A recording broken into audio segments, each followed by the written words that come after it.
Fellas. Oh man. Oh man. It's gonna be a great day. Is this? It is going to be a great fucking Now look, day. we don't say this. We don't just say this, but maybe it's not gonna be. It was gonna be a great day. Maybe not. What? There he is. All right, fellas. There's a lot of things to be excited about today. There's a lot of things. It is Friday. It's Friday, July 16th. You know what that means? It's a Fellas Friday. If you want to just keep getting those free weekly picks, talk in the chat. Say what's up. Hey, Jason. We already Fellas Friday. Yeah. Jason already knows. I got the anything else like that. Professional gambler shirt on today. I'm feeling it. I am feeling it. We have bets to do again today. Thank God. Full slate of baseball. And not only a full slate of baseball, full slate of baseball with one of the legend himself. Oh my goodness! How many games we got today? I don't even know how many. Literally every single one. Every single game. 1, 2, 3, 4, 5, 6, 7, 8, 9, 10, 11, 12, 13, 14, 15, 16, 17 MLB games. And we're barely even talking news today. We're just talking bets the whole fucking time. Screw that. It's one of those days, fellas. It really is. Very well could be, man. Excited. Can't wait to rack Tech Money's brain on some of these. Oh, Parias or whatever the fuck that dickhead's name is, he lost. He was up 5-4 in both sets and dropped both of them. That motherfucker. I'm pissed. Jason yelled at me for betting tennis. It really is. Dude, we talked about no other way I'd lose. It's rigged, bro. It's rigged. Gotta be. You also might notice we're both in the white void. What's happening, Sean? Well, let's say the last time you'll see us in this format. Ooh. Don't worry. The show's still gonna be here. Oh man. You know what my favorite thing about this too is, you know how many people I get in my DMs that are like, you only started a VIP so you can use the money for your bets. No, actually. No. We created a fucking studio from that money. We did what? Bastards. Wait, we did what? And that wasn't even... Suck my ass, little Twitter finger DM devils. Man, we win the bets. We use the betting money to bet. Come on now. That's just how that goes. I suppose before we get into some baseball, we can talk a little news, right? A little bit, because there's some things going on. Yeah, well, looks like Tech is having a little bit of technical difficulties. We'll give him a couple difficulties. Oh shit! I told you it was gonna be a great Friday. we're on one today. Yeah, we're on one today. No, I'm gonna be looking down quite a bit though, because I gotta see if he DMs, so we're just gonna hit it quick to a break when he pops in, and then we'll be right back. Okay. We got news. We got a little bit of news. Yeah. I want to start out with this because we're in a good mood. I don't want to bring anything down. I'm sure there's some of these headlines makes it feel like it's a year ago at this point. Hearing some of these games, can't hear some of these teams with certain outbreaks that shall not be named for now. I don't know. We might get into it, but we're not bringing the vibe down. We're not bringing the vibe down on Fellas Friday. Absolutely not. One thing that is incredible that somehow just came out. Tom Brady played the entire last season with a torn MCL.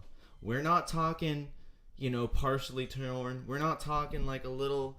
We're talking a torn MCL for the entire. And it's not halfway through the season. It didn't get aggravated. He tore his ACL or his MCL on the Patriots. He was a New England Patriot when he tore his MCL. Hey. I know that everyone has their little shit about Tom Brady, but you got to put some respect on that man's name. Are you kidding me? Hey, hold on. Now Eric. Oh man. Now Eric, does Tom Brady slide up to your number 3 spot, knowing he threw 40 touchdowns and 4,600 yards with a torn MCL and won the Super Bowl? Honestly, kind of. A little bit, maybe. Let me That's crazy. That is Tom Brady insane. By the way, tore his MCL on the Patriots. Went to Tampa Bay. We didn't hear a thing about this. Played the entire season. Did not miss a game. Played the entire playoffs. Did not miss a game. Did not lose a game, obviously. Won the Super Bowl. After winning his 7th career Super Bowl at 43 years old, then he decided to get some surgery on his MCL. Psychopath, honestly. Are you kidding me? How old is he? 43. Jesus. 4 plus 3 equals 7. Which is also how many Super Bowls he has. Dude, if I tore my MCL right now, I'd be on the ground crying for 4 days straight. Like, dude, and look, we give players all sorts of credit all the time for playing like a quarter with a torn ACL, MCL, anything like that. And obviously credits due. Just because Tom Brady's a robot TB12 using honest. Okay, Eric, dude, we got to get on that TB12. Obviously, I know. I think It's at clearly this a point, different breed. At this point, we need to get on that TB12 plan. He can sponsor. Welcome to the Fellow Show, sponsored by TB12 supplements. We may have to kick it to a break real quick. Do we got the guy? We have the man, the myth, the legend. All right, on his way. This is just give us a minute to figure out our technical side. We'll be right back. This isn't any with the man break. Also, money options. We've already had 9 concurrent this morning. Let's fucking go. Are you kidding me? What a great fellas Friday. Are you kidding me? God, it's gonna be a great day. I am so excited for this day. All right, we'll go. All right, quick break. We'll be right back. We'll be in there. Don't worry. We'll be back. Transition.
We're back. Fellas, We're all set. look who we have today, fellas. The man, the myth, the legend, Tech Money Options. Let's go. Let's go. We finally got him, fellas. We finally got him here. Hey, I appreciate Took us a while. I appreciate the invite. I'm humbled. Thank you, man. Thank you. No, if you don't know who Tech Money is, you should get your ass on Twitter. Wake up, man. Wake up. This man enlightens the public for our baseball sports betting. All right, Tech, you're just gonna lead the way today. I'm gonna sit back and just listen to you because this is your realm. Oh wow. First game, first game of the day. We got my Minnesota Twins taking on the Detroit Tigers in Detroit. Looks like Detroit's getting underdog to plus 145. Twins favored it at minus 167. 60% of public are on the Twins. However, 63% of money on the Tigers. Charlie Barnes versus Jose Urena. What do we need to know, Tech? What do we got here today? Well, I can see why that line is probably favoring the Twins a little bit, simply because Urena's in pitching for Detroit. And I have the numbers up for Urena. Just looking at this year, 77 innings, right off the bat, 2 columns that scare me is he can't strike anybody out, 14%. That's very low. So anytime you're looking for strikeouts below 20, that's bad, 20%. The pitcher has above 28, that's beautiful. It's elite. Above 28% is elite to me. I get scared about that. Right. But what's worrisome here is his walk rate's at 10.4% too. So he's not striking anybody out, and he's walking people.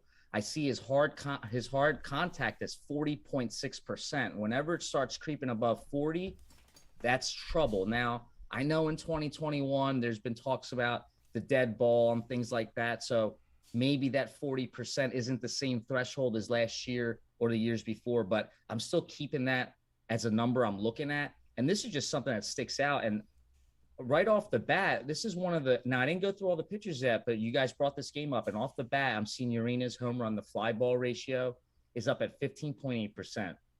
Now, I've only pulled about 8 pitchers up so far to go through the slate because I like going through things live with you guys, so it'll be fun. And so far, the 8 pitchers, he's the highest up there, 15.8, followed by Heaney at 15.6. What kind of number are we looking for in that category? What's kind of like a decent number that we're looking for? I'll be honest with you, with the home run fly ball ratio, I still don't have a good grasp of what's a good number. But what I've been correlating is looking at all the other numbers and then saying, okay, this is a guy that can give up home runs. And we'll get to that in this show, I'm pretty sure, because Urena's one of them. So to better answer that question without having an exact number, we can get an idea together. So if you look at his hard contact, it's 40.6%, and his hard hit percent, which means if a hit's registered, is 48.5, okay? And he's given up 1.4 home runs per 9. So he's given up home runs. I'm sure that's what it seems like. His barrel rate's up there. So to answer the question right now, I'm not sure if 15.8% is something as high as we want to see it. But so far on this slate, it's up there. So what I mean by it's up there is Andrew Heaney is at 15.6%. And we do know he's been giving up some home runs this year, especially when he sees a team the second time around. And I'm going to get to that game in a little bit. So I do want to answer that home run to fly ball percentage question, but I think it's something we're going to have to come up with together as we see more data through this session. And then I'll recall other numbers as well. But at 15%, I think it's decent. It's doable to attack this guy. Now, I used to always preach, I don't look at ERA, and you guys are getting me to start looking at it because we're looking at more and more data in 2021 because of the dead ball. This guy's ERA is at 6.43. So he's not striking anybody out. He's walking a lot of people. His hard hits are above the scary zone we want to see.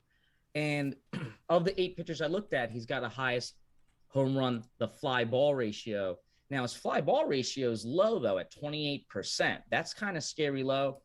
I like to see that around just like the hard at 40% But what's crazy about this is he still must be giving up home runs, even if his fly ball ratio is low, because, again, his HR to fly ball matches with Heaney's, and Heaney's is a home run guy that I'm seeing. So I like the fact that Urena's on the mound for Minnesota. I think Minnesota can get on this pitcher. That's my one angle that I have off the bat. I would probably look at team totals to see if there's something attractive to attack with the Twins just off the bat because I'm put on the spot about that game. How do you feel about these 7 inning games? I try to stay away from at least betting them just because like I feel like they're super sporadic and volatile. Do you feel the same, or do you like kind of targeting these lower inning games? I do. I'm excuse me. I'm ignoring the 7 inning games. For me, this year's been a little tough. So if you followed me from the year, like from day one, we had a very hot start to the season. April and May was very hot. In basically into June, I gave 50% of the profits back, but still green. And then from June until the All-Star break, we've been just flat. And to get a little bit more detailed, between June and the All-Star break, I opened the free Discord room. And since then, the last 25 picks were 14 and 11, but we're down $116 if you're $100 better. So it just shows how I've been just streamlining flat across the year now for a very long time after we got hot. Now, the why I'm bringing that up is I think I need to go back to what I always focused on, which is low volume. It's just math for me. If there's two teams betting or playing, 50% chance to pick one. If you just have a color to pick, you know what I mean? Now, if you add 4 games, your odds are just reducing itself. Now, I know we look at analytics and all kinds of stuff like that and anything you have information, but lower volume, the easier chance you have to just throw a dart and win. So I just immediately said, I'm not looking at double headers because of 7 inning games, 7 innings. I don't know how they're going to adjust to it. Is someone like DeGrom going to be scheduled to go all 7 innings? You know what I mean? Because some of these guys pitchers can go 7. You know, I've had games where I thought I would get runs up on a pitcher, and that guy went 7 innings. You know, and then the runs came in 8 or 9. I know that's always my problem too, and especially the double headers that you see. You know, the pitchers that only go for an inning or 2, and then they just keep changing them out based on matchups and things like that. Those are the ones that I find super tough because it's just you have no idea if that guy's going to ball out and throw a perfect game the first 3 innings, and then they're just going to be able to match up everyone from then on out. I know I talked about this with someone else too, and it just it makes it complicated to really like be confident in a bet. But I think I'm along the lines with you. I was looking at a Minnesota team total over like you. I think Irena is going to get pretty tossed around. And then I don't know if you look at this, but I tend to look at kind of their form in their last 3 or 4, and Irena is just getting absolutely destroyed in his last 3 with over a 10 ERA. The whip is over 2, on base percentage almost 450. Like he is struggling, and he also he's not the greatest pitcher at home either. Like, he's not. It's not like a home versus away kind of thing. Right. Yeah, the team total over right now is sitting 3.5 for the Twins at -118. So that's lower than I thought it would be. Yeah, and that's what's tricky this year. So 3.5. I love the number 3.5 this year, and me too. I could do like a whole spiel on that. But if I can get a 3.5 number and our homework checks out, I'm not saying it checks out here. Just speaking. If I get a 3.5 number, the homework checks out, and it's cheap. There's one we attacked. I made official. We'll talk about it later. You get it for, let's say, like a 120 or something. It's doable. What scares me here is like it's only 7 innings, and it's the Twins. It's right. I think the Twins offense. Look, I looked into a few things. I thought, for example, Josh Donaldson was maybe regressing, and he's actually not. It's not that bad. I think these guys. I forgot to look at the head-to-head matchup, but I'm going to assume.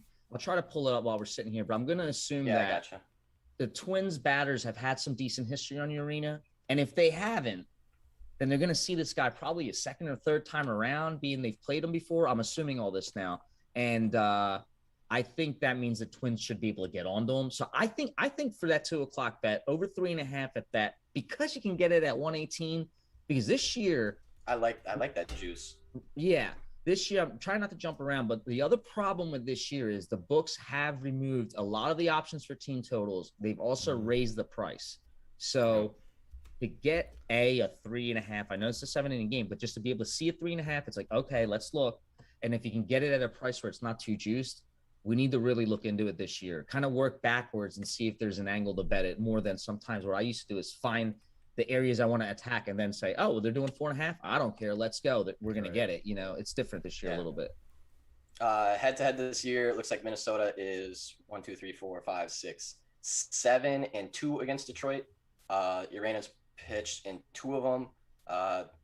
They won one 7-3, and then the other one he got crunched. Minnesota won 15-6. I can't see his exact stats, but he only pitched for 3 innings, so I'm gonna guess he got tossed around. I'll tell you what I like here as you pull that out, I pull up the head-to-heads. Nelson Cruz is batting 600, 5 at-bats, 1 home run, 4 RBIs. Josh Donaldson batting 500, 8 at-bats, 1 home run, 3 RBIs. Luis Arraez only seen him once. He's 1 for 1. A couple guys haven't seen him. Jeffers is 0 for 1, not bad. Max Kepler, 1 for 4, 250. 0 for 3, Larnack. 5 for 5, Polanco. And you got Miguel Sano 0 for 3 and Simmons 0 for 5. So it's not bad. Whereas these Detroit batters haven't, and that's the thing. I don't know who Charlie Barnes is, and I haven't had a chance to do my homework on that pitcher. So I don't even care if Charlie Barnes is a gas can or if he's the next Nolan Ryan. I think for me, if I'm betting this game, I'm taking over 3.5 Minnesota Twins team total. I like that as well. I think it's good. Yeah, that would be where my lean is. Like you said, I don't know if it's like an official, but I do like that. I always get nervous about those 7 innings and never know what the hell's gonna happen. And again, I've been getting caught when that bad pitcher just by accident goes 6 innings, and then we're not getting that offense. And remember, if like I remember watching MLB Network and the games live. They don't quote me on the year, but it's been April and May was the lowest offensive production going back to 1958 or 1948. So there is a situation going on. I know cold weather and all that, but still, there's lower offensive production this year. If you've been watching baseball, you're just seeing it. It's a lot less production than before, at least the last few years. So I think that's something to keep in mind. And I think the Twins can get it here. Okay. I'm not going to do the 4:05 game or the 7:05 game because it looks like we don't have pitchers that are announced yet for the Marlins and the Pirates. Actually, anything on those two games? On the Marlins, I am seeing, and not to cut you off, but I've been seeing since last night, and I'm seeing in DraftKings as well. So DraftKings doesn't mind leaving them blank if they need to. I'm seeing Game 1, Sandy Alcantara versus Matt Moore for Phillies. Okay, you are seeing that. I'm also seeing that on BetUS. Okay. And then for their Game 2, I see Pablo Lopez versus Zach Eflin, and that line is, I think it's wrong. I think that's a good bet for the Marlins at plus 120 for the second game. Yeah, I honestly think the Marlins can win both games actually today. Okay, but I like that. Is that more of a fade on Matt Moore, or is that more of a fade on? Yeah, I think it's itself? The game.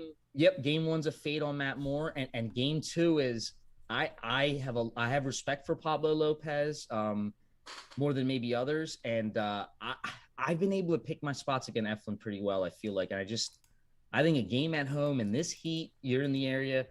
Miami's not a bad offense. If you watch their games, I like picking my spots. So when are they trending for a better offense? Because I remember early on they kind of were sporadic and everything, and I haven't been able to quite place my finger on them. I feel like I agree though. I like taking them in at these weird spots because I feel like they get way under. They come in at like a plus 170 sometimes. Like they should not be plus 170. Right. So I haven't dug into if they're getting hot or not, but I do know their on base percentage. I'm looking at it now. It's 301, which is a little. It's not sexy. It's higher than what I thought. It's hard to explain, but their bats aren't that bad. If you pull up their lineup, some of those guys, you just got to play their matchups. And I think there's some action one of these Marlins games. Let's put it that way. Let me not get ahead of myself. But I think between the two games, I do feel Game 2 a plus 120 line. And you know what? If we can see maybe the head-to-head matchups, will tell us a better idea.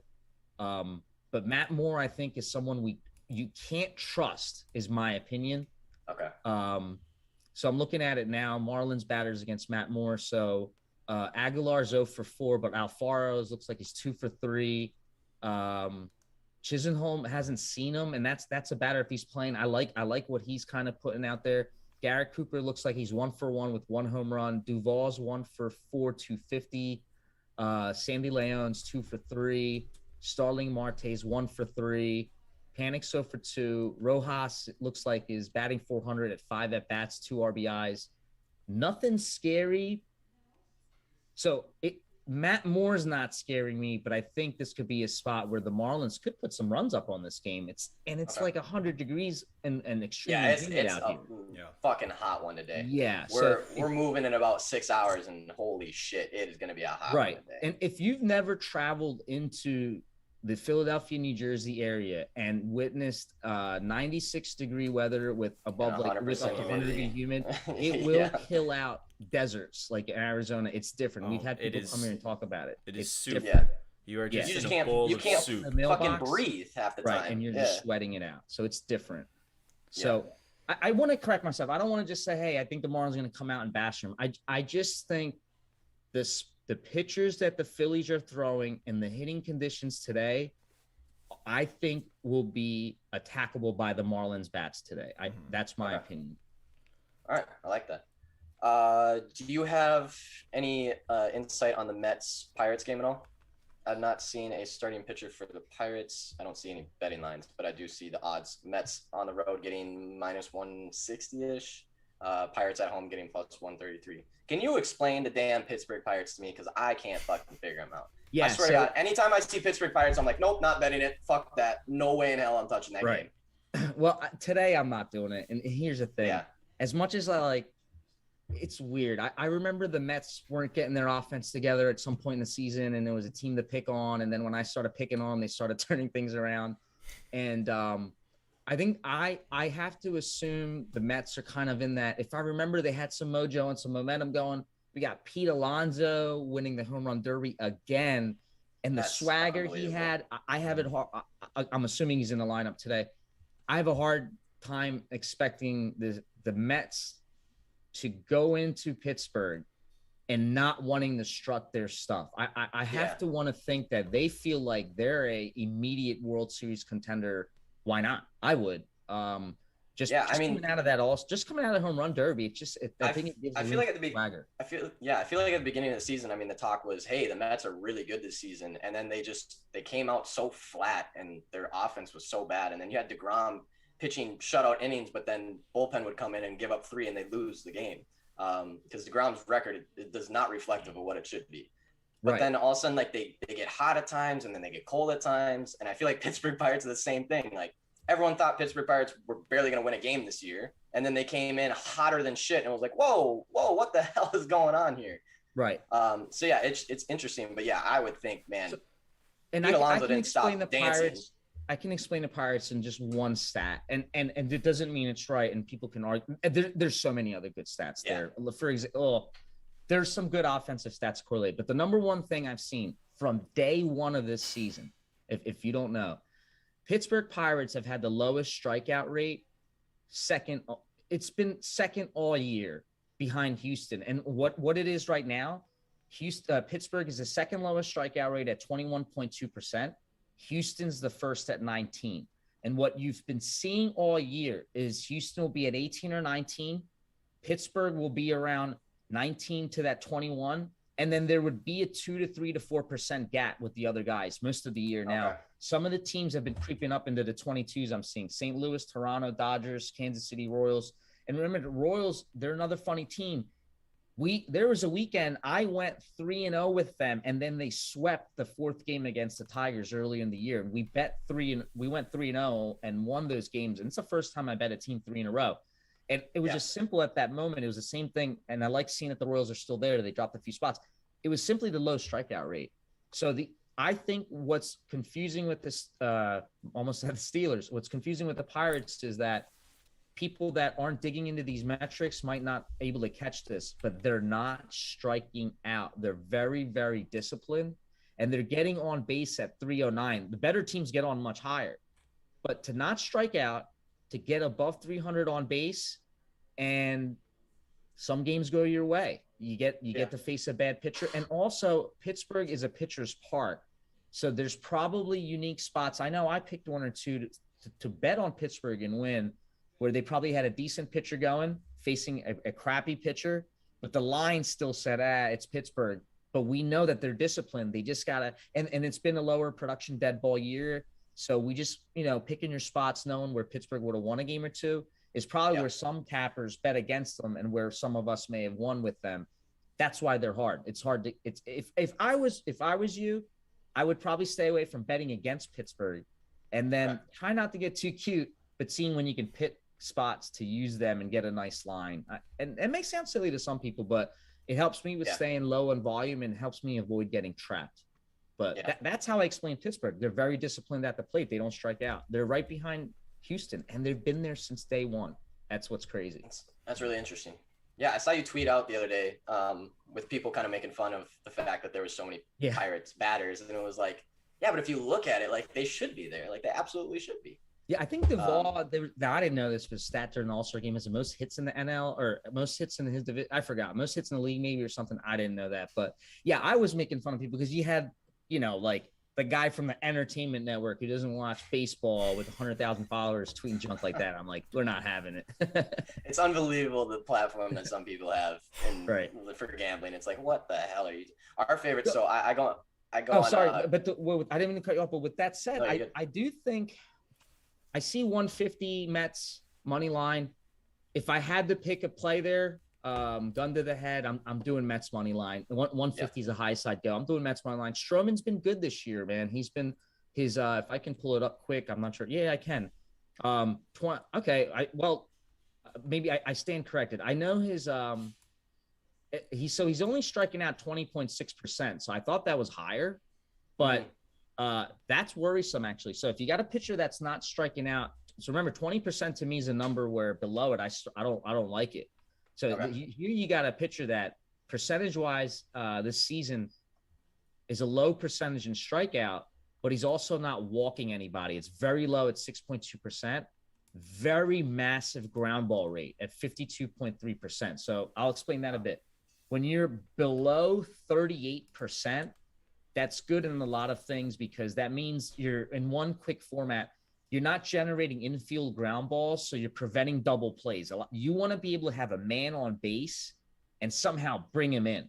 And if you're going against a pitcher that's generating too many ground balls, you're going to watch these games and start getting pissed off because there's going to be, if they get a man on base, they just get stuck there. You know what I mean? And you don't get to take advantage of it.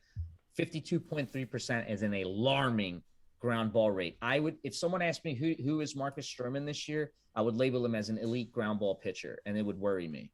His hard percentage is 35%, and that's below the 40 thresh by 5%. So I'm not attacking him. His fly ball percentage is 25%. That's low. Now his hard hits are up at 45. His home runs are only 0.91 per 9 innings. So it looks like he's staying in control if I just take a quick glimpse. So I first said, oh my God, he's not striking people out, and you got Pittsburgh that doesn't strike out. Okay, sure. So maybe Pittsburgh won't strike out today. So maybe Stroman may not go over his pitching K prop. I don't know what the number is set at. It shouldn't be high because if he's grounding everyone out. Right, it could be right. But maybe the K rate won't go over, but he's going to get the outs. He's staying in control because we're not seeing the balls go out. The home run to 9 it's not alarming to me. So I still favor with gun to the head. I like Mets money line minus 150. It wouldn't go higher, but this year the prices are so damn high. 150. Yeah, I know. It's like ridiculous. We'll take it. Yeah. Brings us to our next game, also at 7:05 tonight. We got Padres Nationals. Looks like Padres are getting. Give me a second. Padres are getting. I just had it.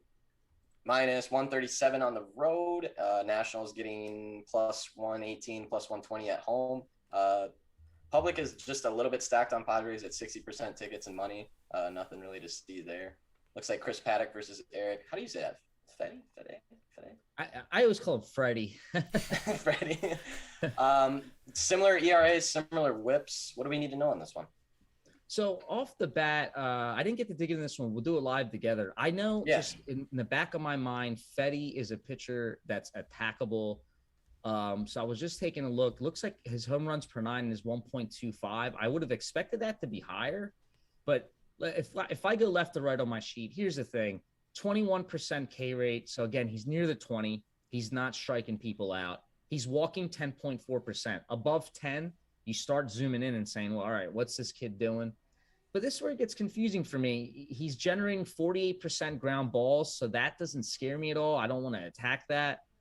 and his hard contact's at 32%, but the hard hit percentage is at 39.7, so near that 40. And he is 15.8% at that home run to fly ball ratio, which is tied with Urena. So what I think could happen is if the Padres are on today, you know the Padres bats, right? So if we go look at their offense, they're the third lowest striking out team. So let's talk about this to really break it down. The problem here is Fetty doesn't strike anybody out. We said 21%, right? Yeah. And now you got a team that is third lowest in striking out at 21.9%. But remember, the first is Houston at 19. So it's 2.9%, 3%. The one in the middle is Pittsburgh. Okay, here's where it gets great. Padres, because now we're going to talk about a team that doesn't strike out, has good offense. Padres don't strike out. The 324 on base percentage, right? Now, batted balls in play for Fetty is 278. I like to see that higher, but you got a team that's getting on base. So you got to expect that this could be a game where Fetty is on a higher side of the average. Because, again, you got a team that's getting on 324 average on base. Yeah. But their WOBA's 317. That's strong. Their ISO's 163, which for this year, having an ISO at 163 is a good number. To filter it around, that's 14th best in the league, but no team's above 200.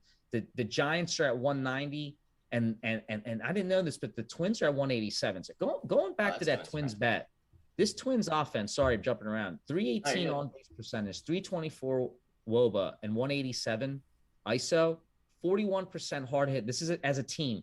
They're not striking out 22%. And as a team, they're walking 8.9. I want to see 10, but remember, Urena's walking a lot. So I think that Twins over 3.5 is a solid bet. It definitely was a lean, but I might raise it up a notch now that we're looking at the team total here. Now, going back to the Padres, again, 324 on base, 317 WOBA, 163 ISO. Their hard hit percentage is up at 41.4%. What's that mean? To put this into context, that's one of the strongest ones up there. So the best right now is Atlanta at 42.3%. That's going to drop with Acuna out because he's a hard hitter. Yeah. Okay. That's going to come down. Now, everybody below him, that's I'll call all in second place, even though it ranks down to 2 to like 7. So Atlanta's at 42%. The next like 8 teams are at 41% hard hit percentage. Padres are right there, 41.4. So they're hitting that ball. They're not striking out. And as a team, it's a 10.1% walk rate. These are good numbers as an offensive team, even if they may have been, I'm not saying they were, but let's say you come and tell me, hey, their last 5 games have been boring to me. That's fine. We got to stick with the overall numbers. And the overall numbers here say the offense is solid as a team. And you're going against Fetty, who's not striking out. They don't strike out. He's above 10% in walking. The Padres are almost 10%. And now you got a pitcher where the hard hits are near 40. And remember, Padres are above 40%. So there's a chance the Padres, if they want to be who they are, they should be able to put runs up on the Nationals. Now, in any given year, I would immediately go look at, hey, what's the team totals on the Nationals? On the Padres? Is it 4.5? Is it 4.5? I'm going to assume it's 5.5 without looking. The under over is set at 9.5, so I'm going to guess it's 5.5. Or it's at 4.5 right now at minus 134. So not terrible juice on it, but you're right. I see that at DraftKings, and I like that line. I like it. It's hard to get runs this year, but I think you can get it in this game. And I didn't get to dig in on Fetty's game logs, but what I like to do sometimes is when we look at over 4.5, and we'll talk about my official bet later. And what I did is I'll go then look and see, okay, if Fetty had 16 appearances in his game log, forget his record if he's like 4-10, that's 14 games, but let's say it's 16 appearances. How many of those games overall ended up going over 4.5? And they'll give you a good idea because, it might give you a trend of what type of pitchers they put in after him or, what you're seeing out of the team. And a lot of times, even though Fetty may be due for 2 or 3 runs, if that team's 10-4. So an official pick we made today was a bet we made over 3.5. And when this pitcher pitches, when he makes an appearance, that team gives up over 3.5, 10 out of 14 times. So it's a 71% hit rate, and it correlates to everything else we're doing. So it's an official bet. So there's probably a chance Fetty, when he pitched, most of those games went over for 4.5. So just with the metrics we looked at, the Padres are supposed to score on Fetty and get over that 4.5 number by the end of the game. That's my opinion. Okay. Yeah, I like that. I see that he's been struggling in his last games. He had a little stretch there where he had a 3-game great stretch, and then followed it up with 3 games that definitely are not something he wants on his record. So yeah, I kind of see the same thing. The only thing that scares me as far as the Padres, that's why I like their team total over more than I like their actual money line, is because Paddock has also really, really struggled in his last 3 to 5 games, and he struggles a little bit on the road as well. I don't know if you look at the home versus away kind of matchups, but I tend to look at them a little bit just to see if there's anything alarming, because there's some pitchers that can have ERAs and whips low at home, and then they get on the road and they just get absolutely shelled. No, you're absolutely right. And you know what? I should probably look at it more than I haven't been. And I get it from you guys a lot when I'm on Twitter looking through and you guys just share tweets or stats or anything. I'm like, oh, all right. And it sometimes will correlate with, it's funny. I look at like what parks we're at. Is it a pitcher's park or what now? Now, what I love what you mentioned about Paddock in his past few games. So I'm glad you mentioned that performance, because we're playing at the Nationals. From Philadelphia, you can get to that stadium fairly quickly without the traffic. So mileage-wise, it's very close. It's going to be hot down there. There's no way the temperature is different. Yeah. So now, if you're telling me Paddock's been struggling, well, I'm looking at the fact that it's 23% strikeout rate. So it's better. It's above 20, but it doesn't worry me. So we'll flip over in a second to the team strikeouts, but. So it's not an alarming strikeout rate overall this year in 75 innings. But the good thing is he doesn't walk anybody. It's 5.5%. His ground ball's decent. His hard contact's decent. But again, there's a home run to fly ball ratio of 14.7, and his home run to 9 is 1.32. So we like getting above 2 on the home run per 9, and anything worse than that, if you can get those, you'll find pitchers like that. But again, I'm not saying that Paddock is just an immediate gas can or anything like that, but to correlate to what you're saying, I think that in this heat, in this setup, Paddock probably could get hit on, and we can't just say that he can come in and shutting out, even though it's any given baseball day.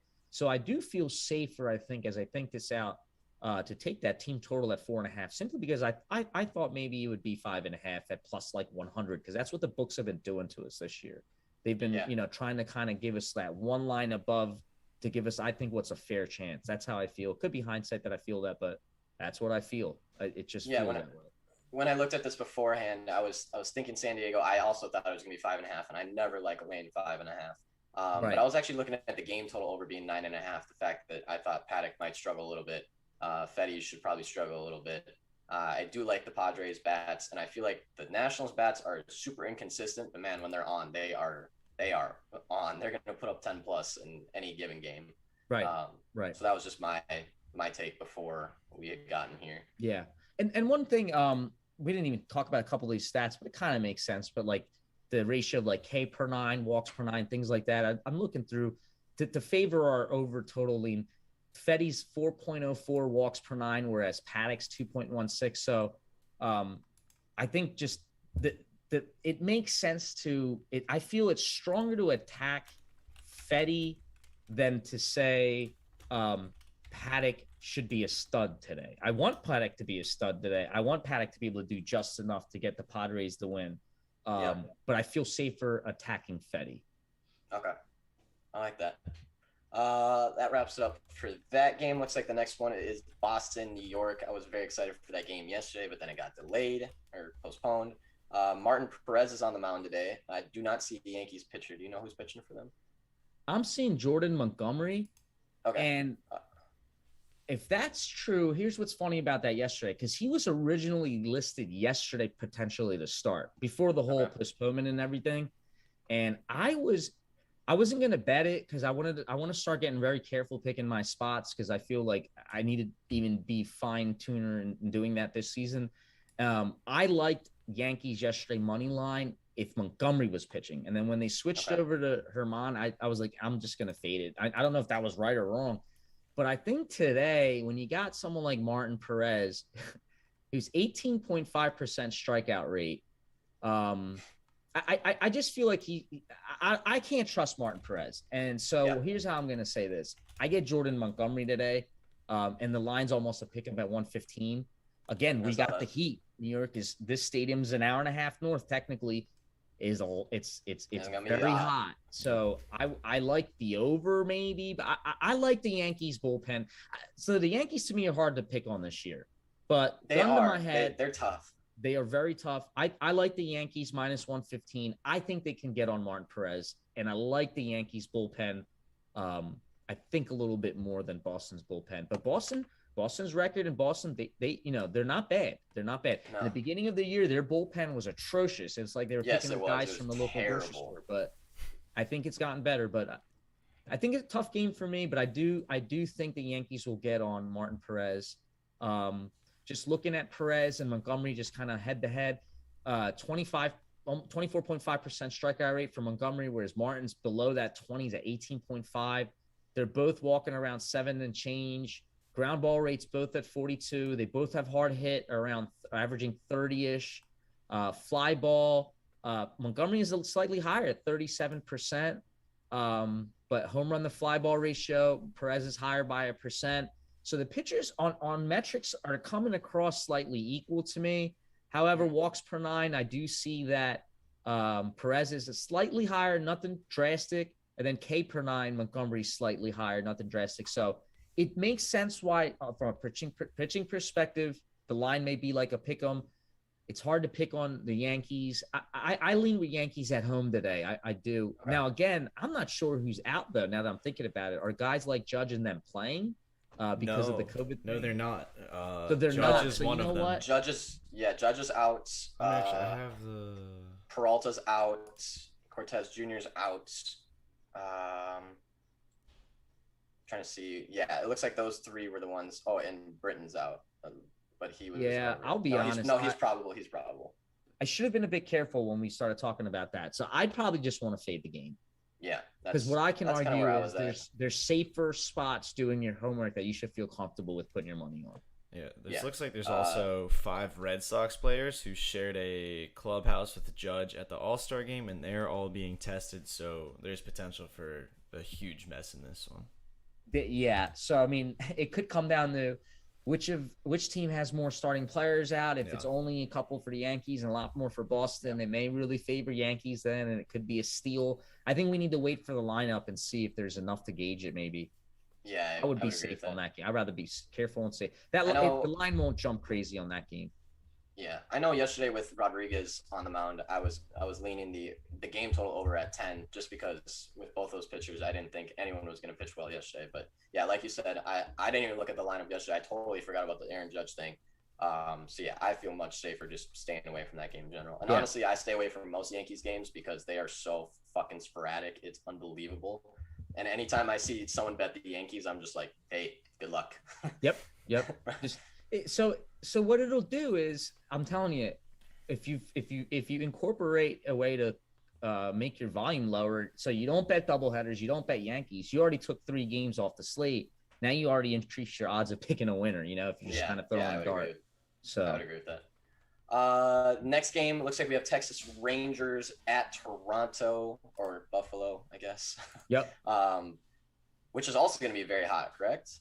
I would assume. I would assume so, and I think Buffalo. I forgot the numbers now. I think it's a smaller stadium than overall. I believe it's a batter's park. Looks like Blue Jays are getting minus 240-ish at home. Texas Rangers getting plus 200 on the road. Something to look for on this one. 80% of tickets look like they're going Blue Jays, and 94% of money look like they're going Blue Jays. And Tech, I don't know how you feel about public betting and things like that, but I tend to, unless I absolutely am like very, very, very solid on a pick, anytime I see 90 plus on money, I very much stay away from, and I will never put minus 1.5 or -1 on anything that I see over 90%. Because that's where Vegas just seems to clean up on those minus 1.5s, on those like it'll go extra innings or some random shit. Anytime I see 90+%, it's always a much closer game than what I expect. Yep. and they're smart, man. They play the psychological human aspect. I'm sure they've hired like psychologists and therapists and all kinds of shit like that. They know they make this line 255 money line on a baseball game. I mean, that, you know, they know everyone's going to come parlay that with something, and they just need that game to like not work out. And you know, so here's the thing about this game. I think Lyles is bashed. You can attack Lyles. Okay.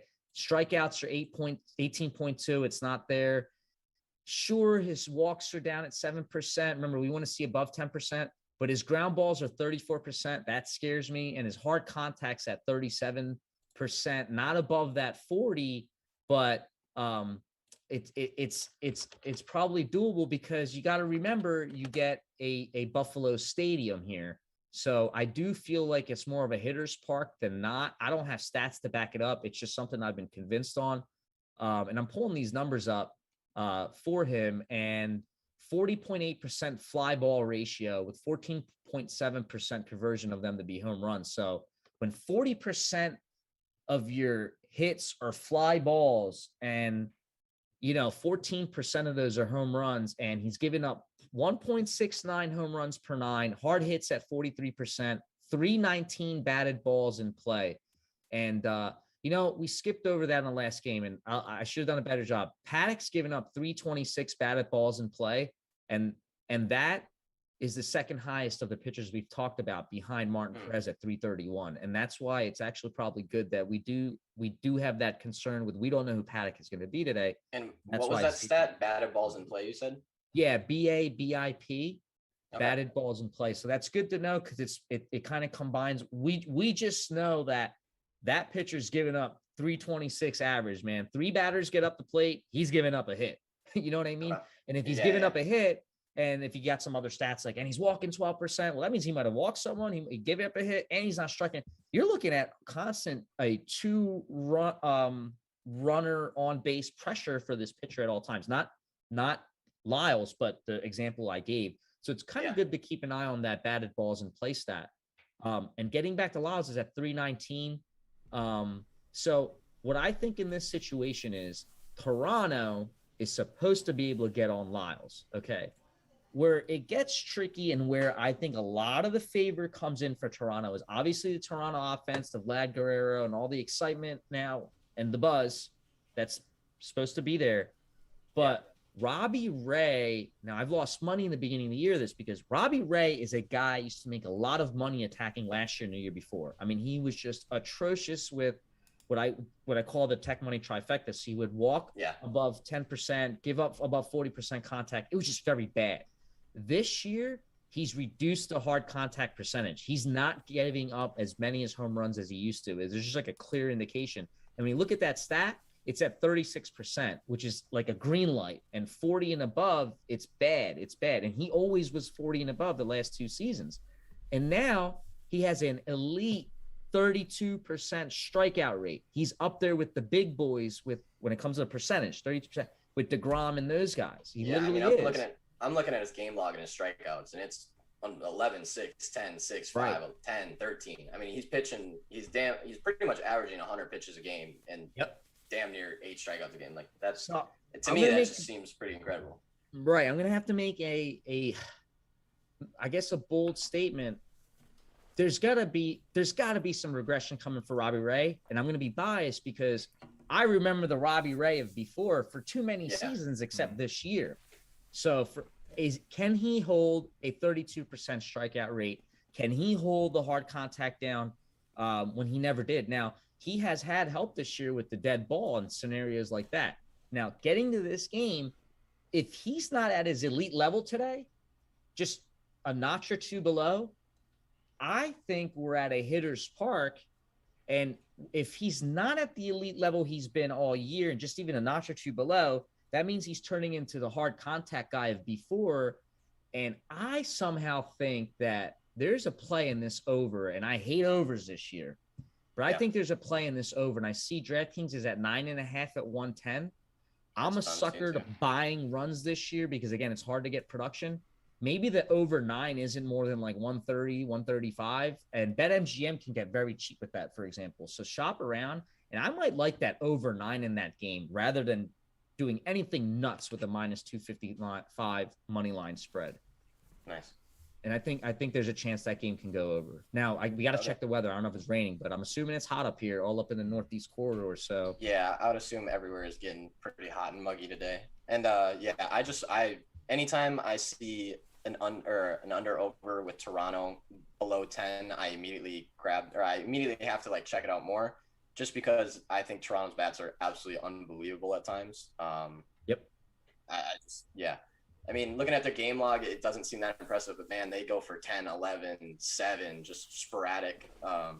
And their off games are really not that bad either. They're still going to put up a couple runs no matter what. To shut out this team is damn near impossible, I feel like. Yep.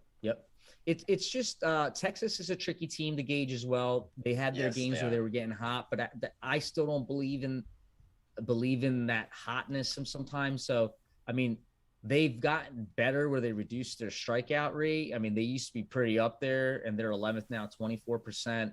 They did improve at the on base and mobile, but I just feel like that there's a chance after what we talked about and being in that Buffalo Stadium, if the weather's right and the starting lineups are there, I think my angle's on the over 9, if anything. Okay. And I do see the team total. It's Toronto over 5.5. They should be able to get it done, but I'm not betting over 5.5 in 2021. I can't recall if I have yet. I may have, but it's just been too hard. I think I've laid a couple, and I think I've gone like 50-50 on it. It's just an uncomfortable number to expect a team to hit 6 runs. Especially like, I don't care. I don't care how good you are. 6 runs that's you got to have quite a prediction to think a team's going to hit over 6. Right. Or over 5.5. Right. So that's that game. Yeah, I think I'm kind of with you. The thing that I do like about the public money in that one is the fact that the money is getting more of a percentage than the tickets, which means, yes, it's probably parlayed, but it's not overly parlayed. I hate when I see that 90% tickets and the 60% money, because that means everyone's just throwing it into some random fucking parlay. And anytime people do that, that shit loses more times than not. So that is the one thing that I do like about the percentages and everything. So I'm not totally scared of laying Toronto, because I do think they win this game. Yeah, I do like the over as well. I think Jordan Lyles probably gets shelled. And that's interesting that you say that about Robbie Ray, because I would not have said that coming into this game, for sure. Dude, I lost a lot of money in the beginning. I'm like, it's Robbie. So people, they make this comments about it's a holiday. I'm like, dude, it's Robbie Ray Day. This is when we get paid. No, we didn't get paid. We had to pay them big time that day. And I think twice. But what's good to see here is Toronto. Oh, sorry. What's good to see is Toronto's run total is the second highest today. It's 6.18. And then drawing a blank. They're playing Texas, right? And Texas, I'm seeing 3.82. It makes sense because Robbie Ray striking people out. Texas can strike out. And Robbie Ray looks like he's only given up 233 to the left, 314 to the right. I can see why the math has this book number at I'm surprised it's not minus 300 Toronto, but I think we can get over that 9 number. Just looking at the 6.18 and the addition of the 3.82, you actually are over 10 already just in this run total. And I'm looking at this run totals from a Roto Grinders chart. It's been helpful for me over the years. So I think that over 9 is that. I think that might get pricey. I don't know why that's not at a 10. All right, that's good to know. Looks like the next one on the slate is Brewers Reds. Reds at home getting minus 125. Brewers on the road getting plus 110. Cincinnati has Tyler Mahle pitching. I do not see a starter for Milwaukee at this moment. I'm sure there is one announced though. Oh, let's see if I see. No, I don't even see. And you don't said see it either? Mahle? Yeah, I'm not even seeing both on my end, but that's fine. The Reds is one team kind of excited to see what happens in that division. I think they can come up and take that division away from the Brewers. I feel like they're always right on the edge. They're right on the cusp of greatness, and they fold sometimes. And I can never place my finger on them if they're going to fold or if they're going to come through. Right. But I'll be honest with this game. I'm not seeing a guidance on what the pitchers may be. I'm on one side. I'm seeing maybe it's Brandon Woodruff for the Brewers, and I respect Brandon Woodruff a lot. He's a very good pitcher. He's 29.9% strikeout rate. his hard contacts down at 25. It's actually the lowest of all the pitchers today. Doesn't walk anyone, doesn't ground ball. I mean, this on paper is one of the better pitchers on the slate when I look at some of the key metrics that I like to lean on just to start getting an idea. Brandon Woodruff is a stud on the chart today. So for me, again, there isn't much information out yet, so it's something I'd have to look at. But if it is Woodruff, Woodruff and Molly, I'm probably staying away from that game. It's probably one I have a hard time figuring out who it is. Yeah. If it is Woodruff, I definitely lean the under. I think that 9 is way too high for these two teams. I know the Reds have some good bats. I'd never really trust Milwaukee's bats. But I kind of do like that 9. I would expected to see, if it is Woodruff, I expected to see more 7.5 or 8. Right. I feel like 9 is, it's a little juiced at the under, but definitely not enough for these two pitchers, I feel like. Right. And remember, it's been easy. And again, we'd have to go look at the stats, but it seems like, I'm pretty sure it's right, but it seems like it's easier to hit these unders. Even games that start off scoring, they just fade out. The amount of times I haven't hit an over when there's 7 runs in the first inning or two, and then I end up not hitting the over 9 is unbelievable. It's probably it's happened multiple times this season. Yep, it's happened to me. What I meant by not to use a high percentage, it's probably happened a high percentage overall if we could get a stat on it. Yeah. Stephanie in the chat had a good idea. Now, if there's not many runs in the beginning of the game, I'd like to keep an eye on the live Blue Jays team total over. That's a great idea. I think that is a very good idea as well. Yeah, because maybe Robbie Ray comes out showing that elite K. He does, but if he sees the batters a third time, he might give up a run or two. He might set himself up to have men on. Then he gets pulled, and bam, we get 2-3 runs there. It's a good move. I think that's a good idea and very smart. I didn't catch the name. That's a very smart plan. That's Stephanie. Stephanie is big on Twitter. She's always got plays and shit. Awesome. I'm gonna make sure I follow her. I like that thought. Yeah. Next game looks like we have Twins Detroit. Second game of the doubleheader. I see Kenta Maeda on the mound for Minnesota. I do not see a pitcher on the mound for Detroit yet. I personally am a huge fan of fading Kenta Maeda. He has regressed so hard since last season. But it seems like he's kind of a little bit found his groove coming into the last. He played really well the last 2 games, kind of got shelled before that. I really don't know how to place it on him, but normally when I see his name pop up, I'm good for a couple, 2 or 3 runs for sure. It's funny. Yeah. For me, I'm with you. I've been like fading him a lot. Actually, I might have picked the game against him or 2. I have this like old school mentality thing. Oh, it's Kenta Maeda, but it doesn't even matter anymore. You summed it up. Last year's Kenta Maeda and this year's Kenta Maeda are not the same person. Right. And I think I'm trying to see if I can. I was looking for a specific stat. That's okay. But I think first of all, I'm not seeing the pitcher for the Tigers. Are you? I think you said no. I don't think there is one announced. Okay. Yet. So. Not to just kind of be a lousy person and ignore the game. I think the fact that we have that double header stuff we talked about, and it's hard to pick on 7 games. And I think I still have to argue that between the double header, that argument we made for Minnesota pitchers to attack Urena is probably at over 3.5 is probably like my stubborn way to go. Like, I don't know if I can be convinced out of that. Now, again, I could be totally wrong. It might be something stronger for sure. You guys would need to find that or gals. But I think I'm stuck on that. Now, what's funny is on DraftKings, I've never seen this. They're listing Urena in game 1 and game 2. So maybe let's be careful to see which game Urena is in. What actually happens. And if that 3.5 number's there, that's the bet for that game, my opinion. I also, like I said, I normally stay away from doubleheaders just because they're the 7 innings and everything. But I don't think I've ever bet on a second game of a doubleheader.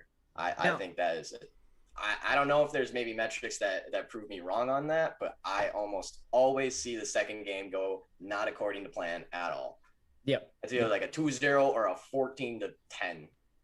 Yep. I stay away from doubleheaders. I think it was 2 seasons ago I had this great idea. I'm like, well, if the first game wins, you bet the second game the other way. And like, that didn't work either, you know? But let's put some love on Detroit a little bit, though, because I think this is something that if we have listeners and followers that are, catching this, I think they're a little underrated. They've been surprising me at times that they should not be surprising me. I feel like. I agree. And I get to see them a little bit more as a Twins fan because they're in my division, so I get to see them a little bit more. But they have pulled. I mean, the one series against the Astros was unbelievable. They've pulled off some serious upsets, and their bats are actually way better than I thought they'd be this season. I figured they wouldn't be hitting a ton of runs. Now their bullpen's ass. Their bullpen's terrible, but yeah, they've definitely been winning games that I did not expect them to win at all. Yep. And the cool thing is this. Now, I got this from Fangraphs, and they're associated with RotoWire. It's like the same website, so I don't know like which link I clicked on, but it's the same site. They're both like the same thing. It's weird. They probably should just make it one site. But I read something yesterday, and I spoke about this at another somewhere else as well. But Tariq Skubal for Detroit has been doing very well. And what we need to look for is when Skubal's pitching, off the bat, you're going to get this line that's going to favor us, as in if we want to – so we have to pick our spots. So just follow me carefully here. So Detroit obviously is a bad team, according to Vegas and everyone. So that's how they price them, okay?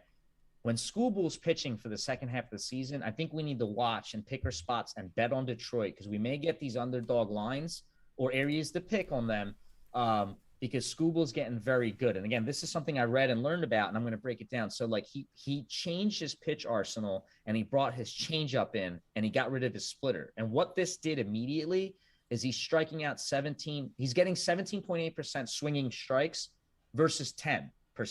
That almost 8% jump is ridiculous because now you're putting every batter in a situation that might be against him at plate by 1 or 2 strikes. Okay. And he's generating, this is where it gets good, 34.8 ground ball percentage, 34.8 versus 10%. Also 24% more ground balls. So he's striking more. He's keeping the ball on the ground. And if you kind of go do some backward homework, I think like in his last few starts, I think he was showing that. Don't hold me to it, but I think he was showing that. So something to keep in mind is that Skubal is staying in control and he's doing well. And there may be areas where we can pick our spots, I think, to take advantage of Detroit lineups when Detroit may be playing against like the 5th rotation pitcher on a team, but there's still that other team still favored maybe minus 120, 130. It's like, nah, we're taking Detroit today. Maybe some other things line up, you know? Yeah. But I think every time Skubal's pitching, I want to go dig into that game a little bit more and see if there's a value in the line. So kind of along the same lines with a good pitcher and a bad team, I feel the exact same way about Merrill Kelly for the Arizona Diamondbacks. Every single time that guy's pitching, I deep dive into that game because Arizona Diamondbacks never go below plus 200 anymore. It's very rare unless they're playing the Rockies or some shit like that. But I swear, Merrill Kelly has dominated the Dodgers. He's dominated the Giants. That's one of those pitchers where I love to see him pitch and at the plus 200 for the D-backs because I'm like, the guy's not going to give up any run or very little runs. Right. And if he's not giving up, I know D-backs bullpen is just god awful. But whenever I see Merrill Kelly, I feel the same way about this Skubal kind of thing because it's like, just because they're on a bad team doesn't necessarily mean they're going to pitch bad. And Merrill Kelly is definitely one of the ones. There was another. I was a big fan of also fading Chad Kuhl at the beginning of the season, and now he's turned it around completely as well. Right. That's kind of my Robbie Ray. And Merrill Kelly, he's gotten me, man, because for me, it's the biases for the last so many years that's worked for me is attacking these hard contact areas too. So Diamondbacks Stadium can get very hot and humid, and if they open there's all this weird shit that goes on, and the wind carries the ball out and stuff. So these pitchers get exposed there. So I get so excited. I'm like, all right, we're attacking the Diamondbacks. Let's go. But Merrill Kelly, you know, he's been in control at more than not versus what you get on that pitching staff. So what I've done is I don't attack the Diamond. If I look for a spot to attack the Diamondbacks in Arizona, I don't do it if Merrill Kelly's pitching. I'm looking for I forgot the couple of guys, 1 or 2 other guys' names, but that's what we're looking for down there. They've got some trash cans there. Yeah. So it brings us to our next game. Looks like 7:20, Tampa Bay at Atlanta. Looks like Tampa Bay is slightly underdogged on the road. Trying to get the actual line here. Hang on. Looks like Tampa Bay getting plus 118-ish on the road. Atlanta getting minus 130-ish at home. However, The tickets and money are both leaning the Rays at 56% of tickets and 78% of money, despite the away dog. So I'm just excited because I had this game on my radar 2 days ago, and I thought, you know what? I think they're going to keep favoring the Braves line. And without Acuna, it's going to be a different team. It doesn't change the team dress like a whole lot, but it definitely adds something to that. Right. So I should say this. I don't want to assume it's going to change the team a whole lot. I think it will. We talked about earlier that the highest hard hit team percentage as a team, it's going to drop because Acuna. Yeah, it's got to be partially because of him. I mean, right. That he's definitely adding on a few percentages. So I was like, man, at 2-3 days ago, Braves didn't announce who the pitcher was. So I was just excited. So I said, I can't wait. I think Tampa Bay is going to be a good team to take here. Because even Tampa Bay overall, they're on base 319, the WOBA's 348. There's some areas that we can say they get walked a lot as a team. They're 10%. So I was hoping that we would be able to find the spot to pick. I think I found stronger spots to pick instead today, and we'll get to one of the games that's the official, or even I think even maybe the Twins is stronger in that 3.5, and I'm crunching my teeth because it's a doubleheader. But I think some things we talked about is a little stronger. But I think down the road, maybe starting tomorrow, we'll get the pick on the Braves. They're going to still be favorites, and they're probably not going to be able to win all those games. So we need to carefully pick those games. That's my one opinion. The thing here is I have way too much respect for Charlie Morton. 27% strikeout rate, only 29% hard contact. So he's down in that. He if you just look at these stats, he's not giving up hard contact and home runs. Now I'm going to pull up the other chart where I can see some more of the technical information with that. But Charlie Morton is a good pitcher just overall. So now, do you think the fact that he came from Tampa Bay has anything to do with this? I know it's just the fact that he pitched for Tampa Bay last year. He's probably seen a lot of those batters a few times. Do you think that changes anything? Does that ever? I totally forgot about that. Now, did he even play against them yet? Do you know? I don't. Let me see here. Because there's this huge thing that I learned from fantasy. I would go against it, and it'd bite me all the time back in 2012 to 2014, where there's these revenge games and revenge players. Doesn't matter if they're not mad at the other team, but when they go face them again, they end up hitting 2 home runs. They throw like a one hitter. So something to keep in mind. So I wish I did think about that more. I don't have an opinion on that. If they come from a team, do they know those batters pretty well? They're kind of supposed to, I think, because they may play around with them. But the batters could know the pitchers even better, kind of thing. So I never know if it's really an angle. I just wanted to kind of see. They could. The batters could know the pitchers better for sure. Yeah, it could be a situation. When I saw the fact that Acuna went down, I figured that Atlanta was going to be overvalued. I personally think that Atlanta's been overvalued all season long. I know that a big hype coming into the season was Atlanta Braves. Their offense is going to be incredible, blah, blah, blah. But they're still sitting at 44 and 45. And I've seen it's kind of like the Yankees, where everyone thought the Yankees were going to have a good season. Everyone thought the Braves were going to have a good season, at least from what I heard from before the season started, kind of thing. And they keep trying to stick to it. And I'm like, guys, it's not what you thought it was going to be. Let it go. Because I've made tons of money betting against the Braves this year because for some reason they come in at every game almost minus money. And it's like they're not even the better team. You're just acting like they are because their names are the Atlanta Braves and you think they were going to be good this season. And I see that with a lot with the Yankees too. And that's why I keep telling people, stop betting the Yankees. I was like, you're only betting the Yankees because of their name.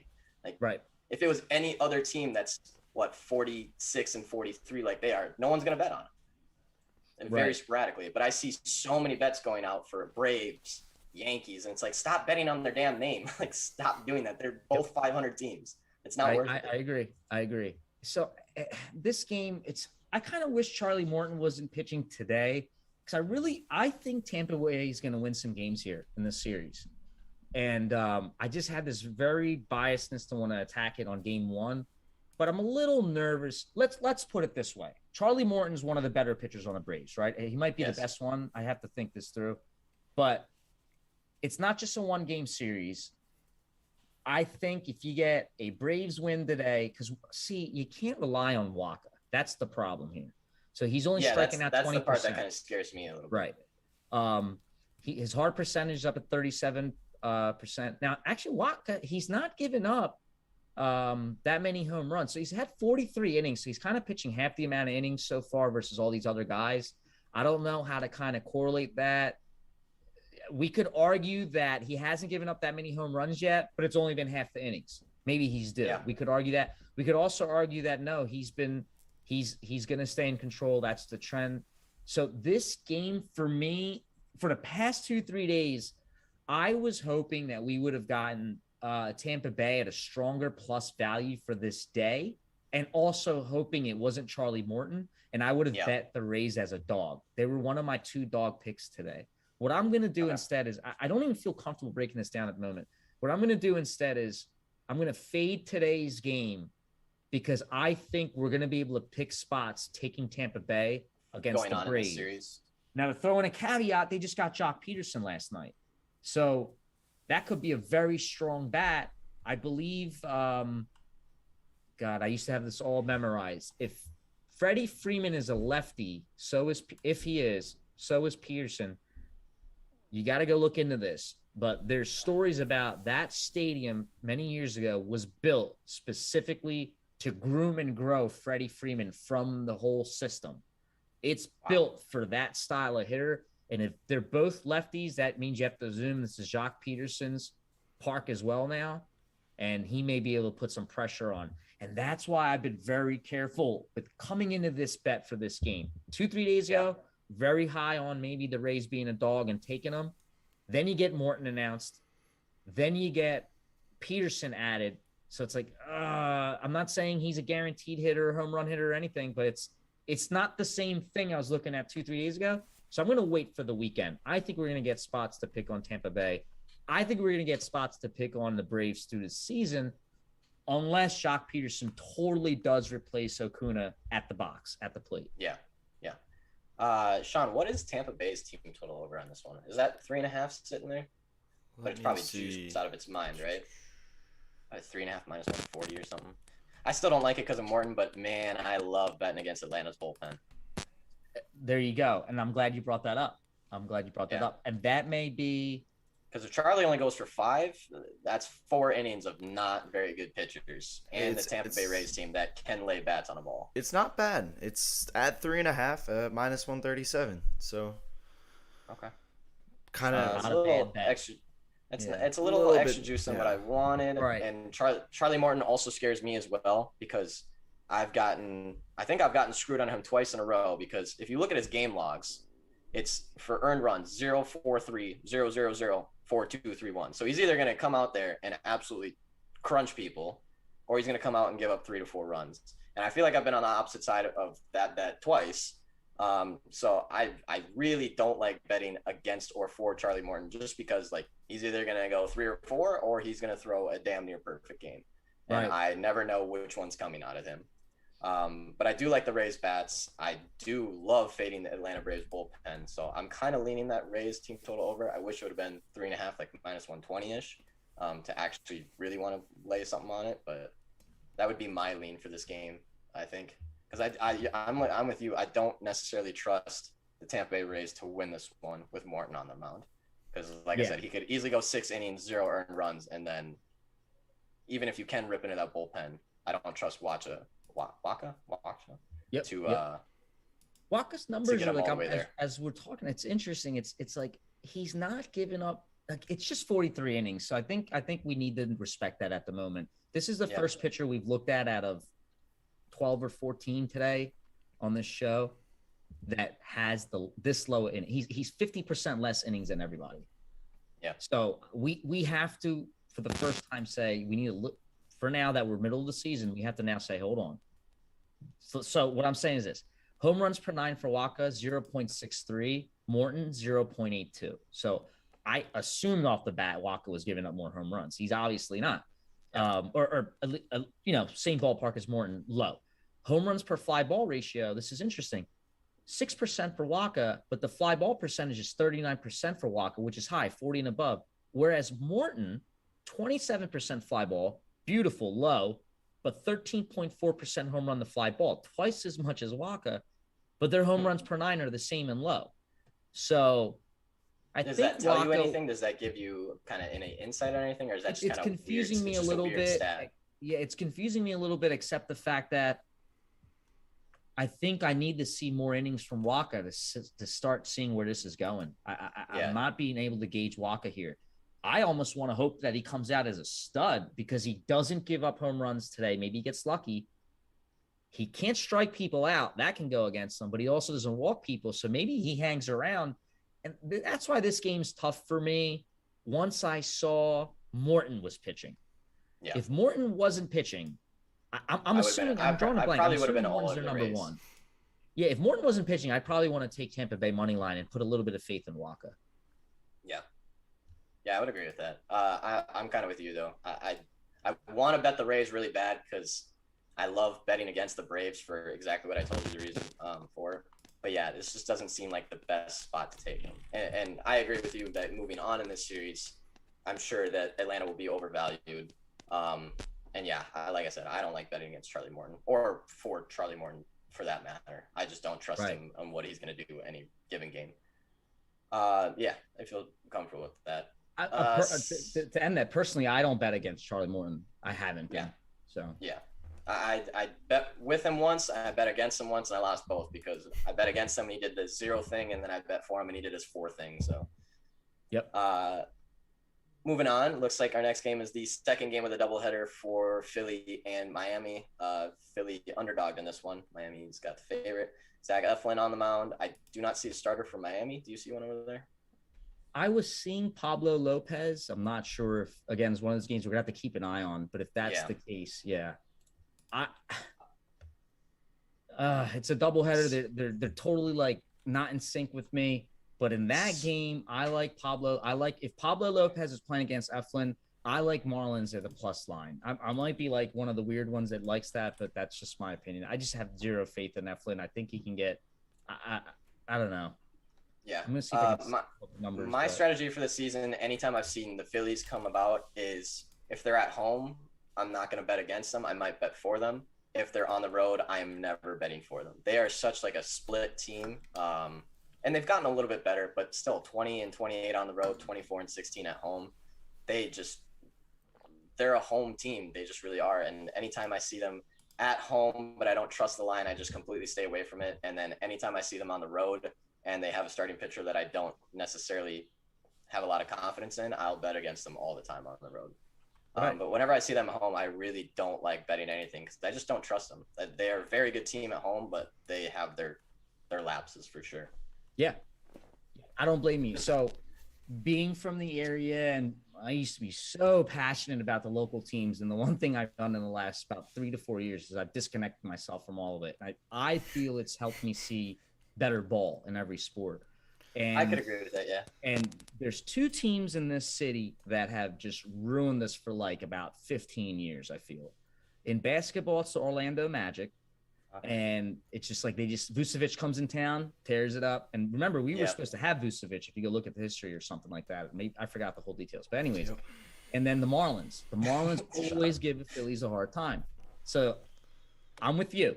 I made a rule. I've broken it this year a couple times, but I don't bet the geographical home team, and I suggest none of you should do that. So if you're from Seattle, stop betting Seattle games because I'm going to argue you. You're going to have to really prove to me. I won't believe you. I don't think that your passion is gone. I think there's biasness and passion tied to it, and it's just going to get you to just remember, reduce volume. Don't bet on your home team. So I stopped doing that.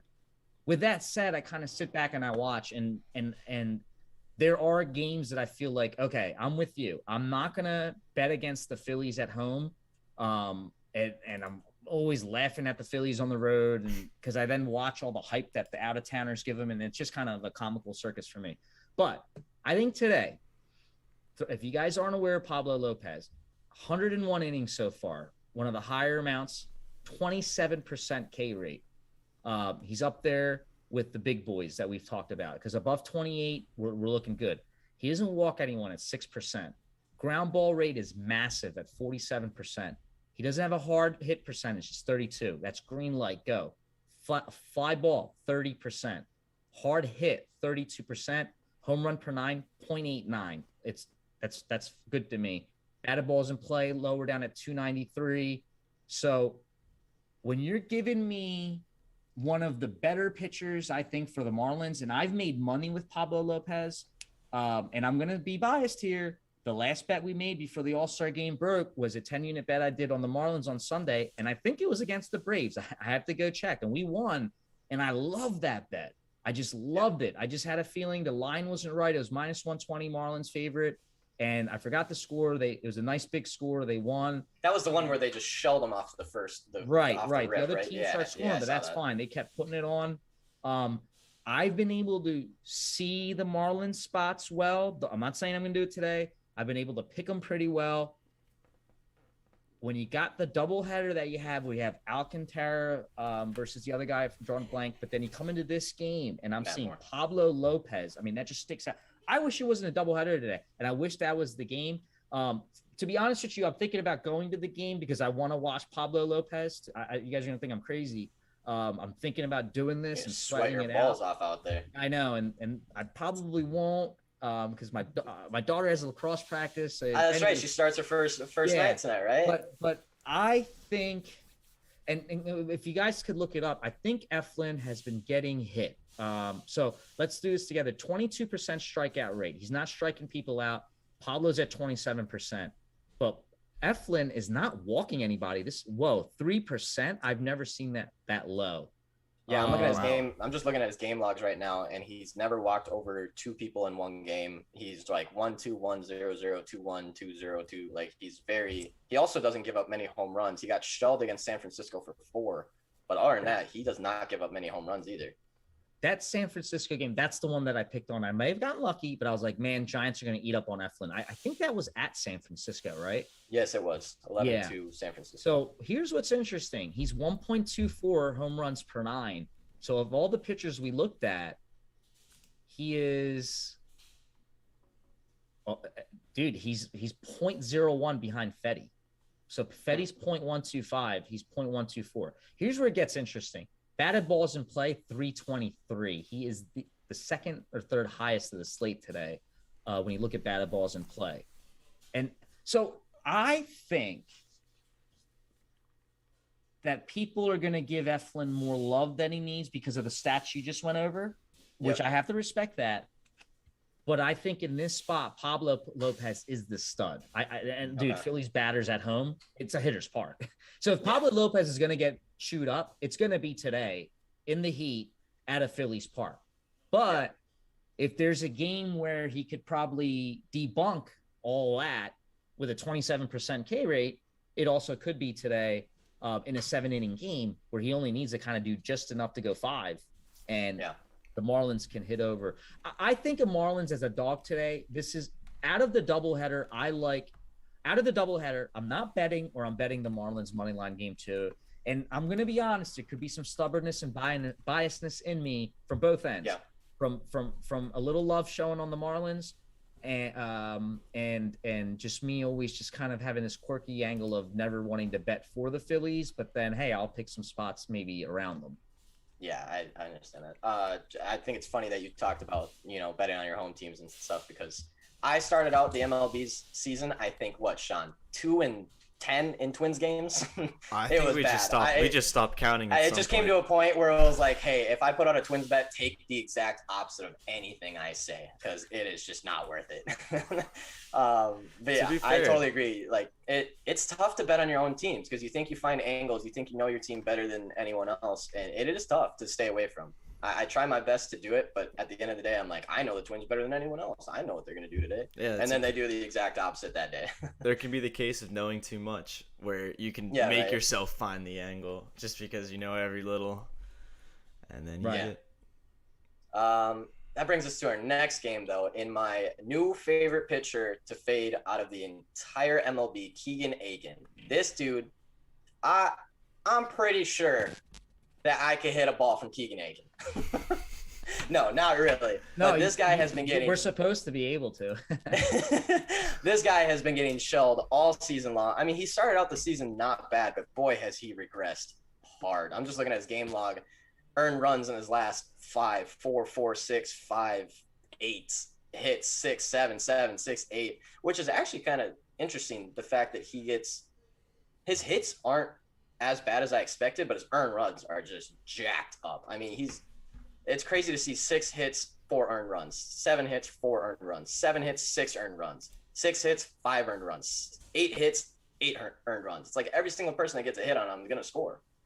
And I don't know if that's just bad Baltimore defense because they don't have a great defense, or if it's just the people he's going up against, because I don't see a lot of home runs, which kind of surprises me. It's kind of like one a game. And then he definitely walks a few people, but I just think that anytime I see Keegan Aiken on the mound, I'm taking the team total over for whoever he's playing against. I know it's Kansas City Royals tonight, but I don't mind the Kansas City Royals bats. They seem to kind of click on and click off at times. Yeah, they do. And the thing with this, we talked about it earlier, is they don't strike out a lot, and they've been down there all year. So even when they've been cold and on that, I think they're one of the teams that there's been like 3 teams that did a very strong cold streak where they just lost a lot of games. Don't quote me to it, but I think Royals I know the Indians was one of them. The Royals, I think, was one of them too. I think they lost like 11 in a row, 12 in a row. Something like that. But that doesn't convince me that they're that bad. Like, for example, when you look at the strikeout, I think strikeout rates are key, especially this season, but overall, but they're down at 22.2%. So they're tied at the 4th lowest or 4th or 5th lowest. I mean, so look, Houston's 19% lowest, Pittsburgh 21.2, San Diego 21.9, St. Louis 22, and then 22.2 with Kansas City. So you basically have to say Kansas City Royals don't strike out. They're just as good as Houston as not striking out. And when you look at their on base 306, I'll take it. Their WOBA 305, I'll take it. Hard hit as a team is 39%. We always want to see 40 and above. But again, if you're telling me the team's slumping or on cold streaks, but they're still 39% hard hit as a team, I'll take that. So yeah, I'm with you.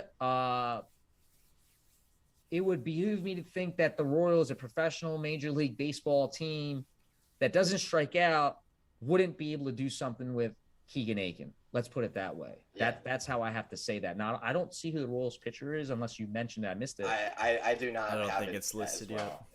And I'll be honest. I can't imagine. Okay. I haven't picked my spots well.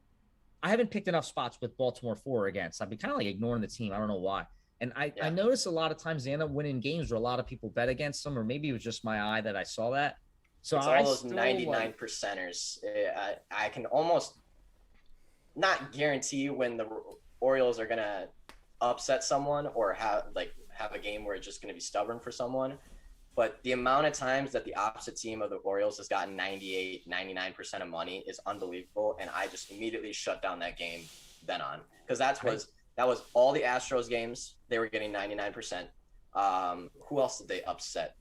They went a streak of upsetting someone. There was one maybe like last Friday or something. So I remember I had a chance to go, and someone did a heavy bet against them. And I texted a friend of mine. I said, "Yo, I want to tell you something." He's not on Twitter. I said, "There's a guy that did a heavy bet against the Orioles." I was like, "Do you know what I was going to do today?" And he knows. He goes, "Oh my God, you're going to go to the game." Because whenever I go to a game, no matter, it could be like Greg Maddux pitching for the other team. If I go to a game, the home team wins like crazy.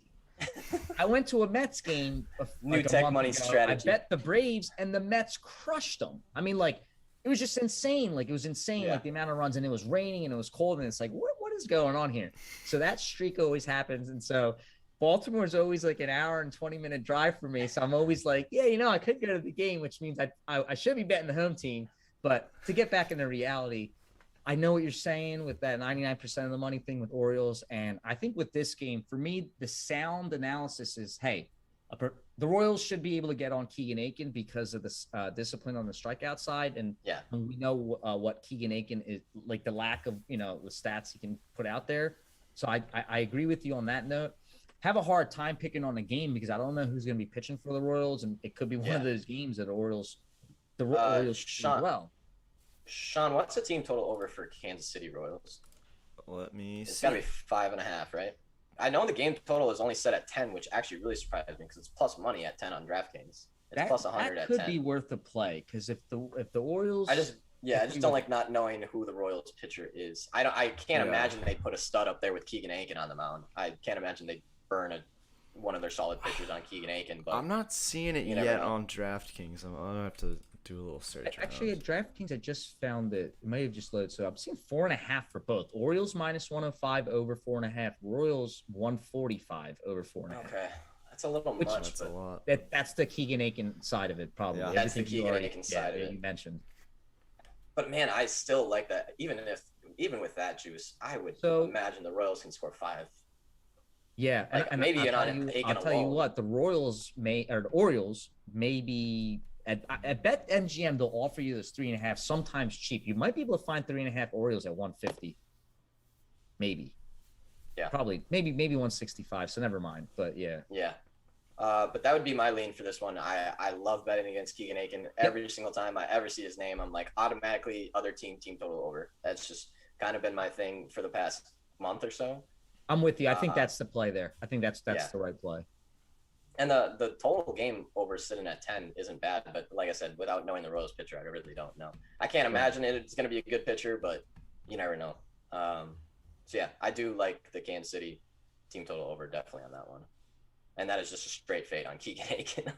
Yep. There's really nothing else. And Baltimore bullpen too, because if there's anything worse than Keegan Aiken, it's the rest of the pitchers that are going to follow. You know, I forgot about that. Bullpen's bad. So I think the way to go is that over 4.5. You should. Royals again, they can get off and on, but if statistically they don't strike out, they're above 300 in some of them stats on averages. Like you have to expect them to wake up today against Keegan Aiken and the Orioles bullpen. Yeah. Next game, 8-10. This is an interesting one that I definitely want to hear your take on. We got Chicago White Sox at home taking on the Astros. I'm trying to find the line real quick. Looks like White Sox dogs at home at plus 110 to 120. Astros getting -125 to -140-ish, depending on the book. However, White Sox getting slightly favored, 55% of tickets, 59% of money as home dogs.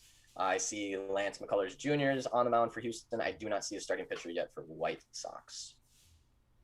The White Sox, and if this is the case, I've been excited. I was seeing Dylan Cease. I'm not sure. Yeah, I'm seeing that too. Okay. But that's exciting. So here's the thing with this. I'm not sure why.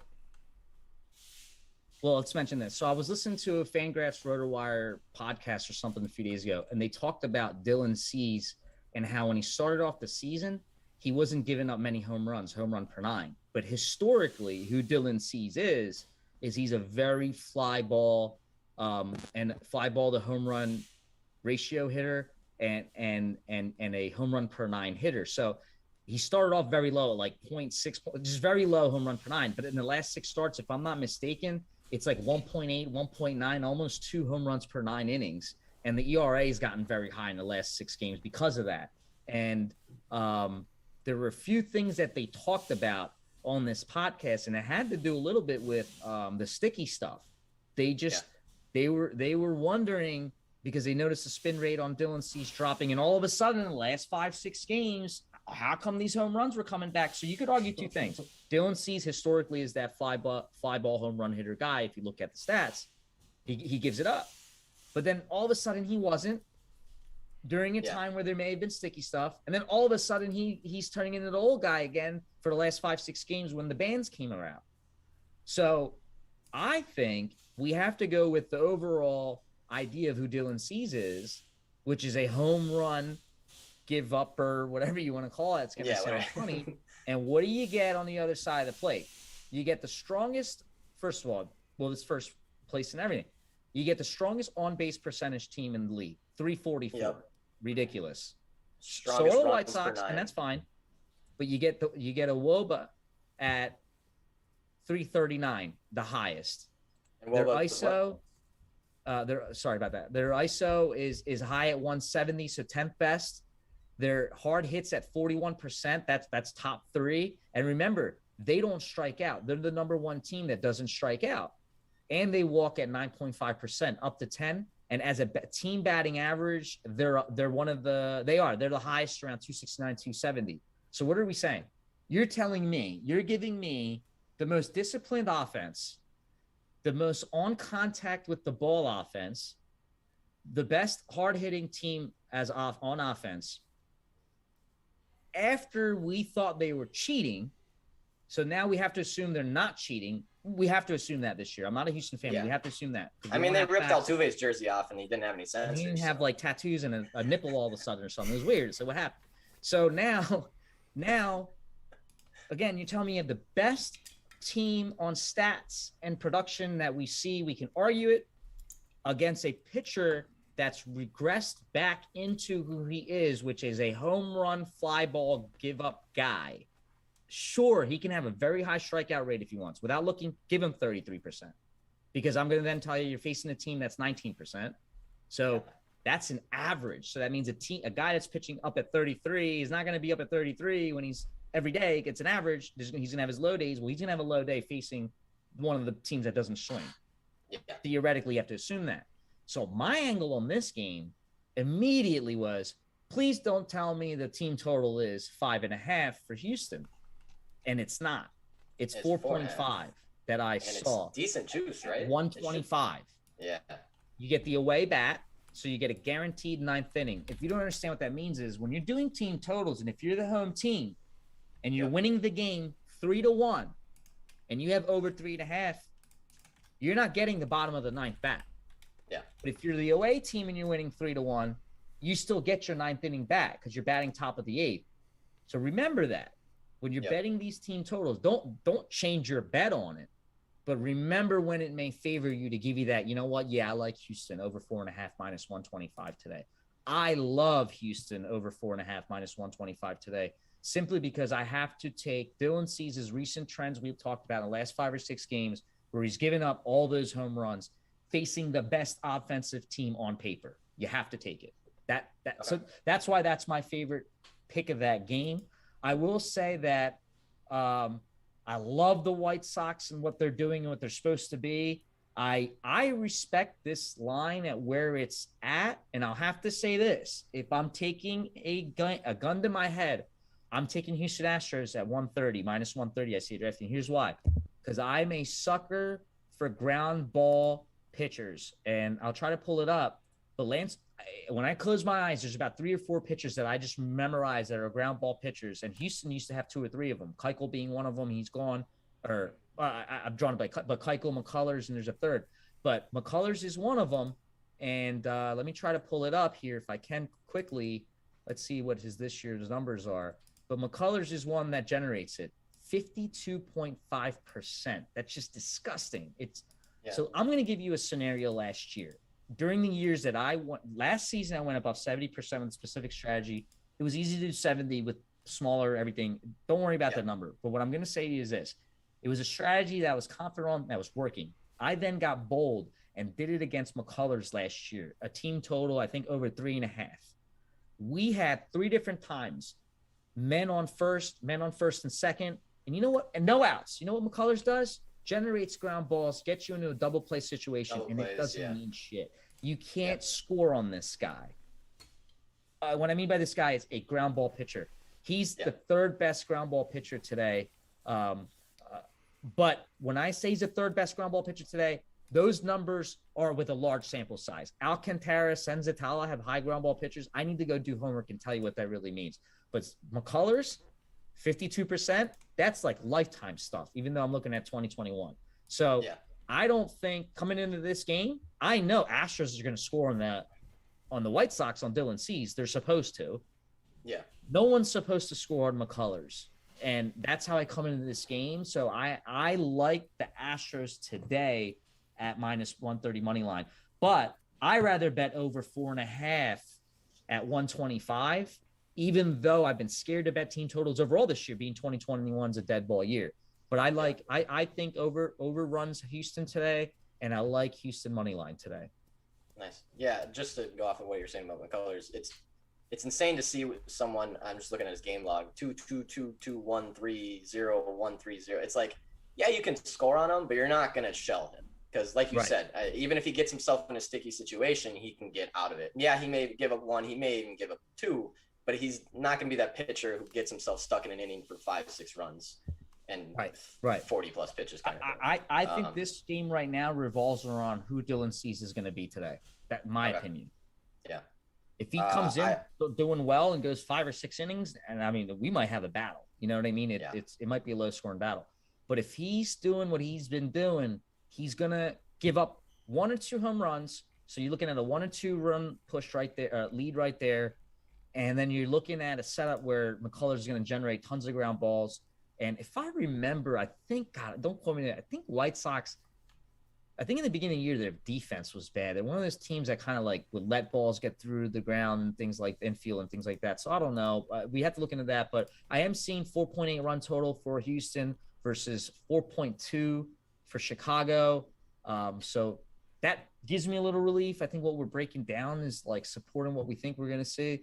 But yeah, I'm excited to watch this game now, actually, because I want to see how the outcome comes out. But yeah, I lean Houston here for over 4.5, and I like their money line.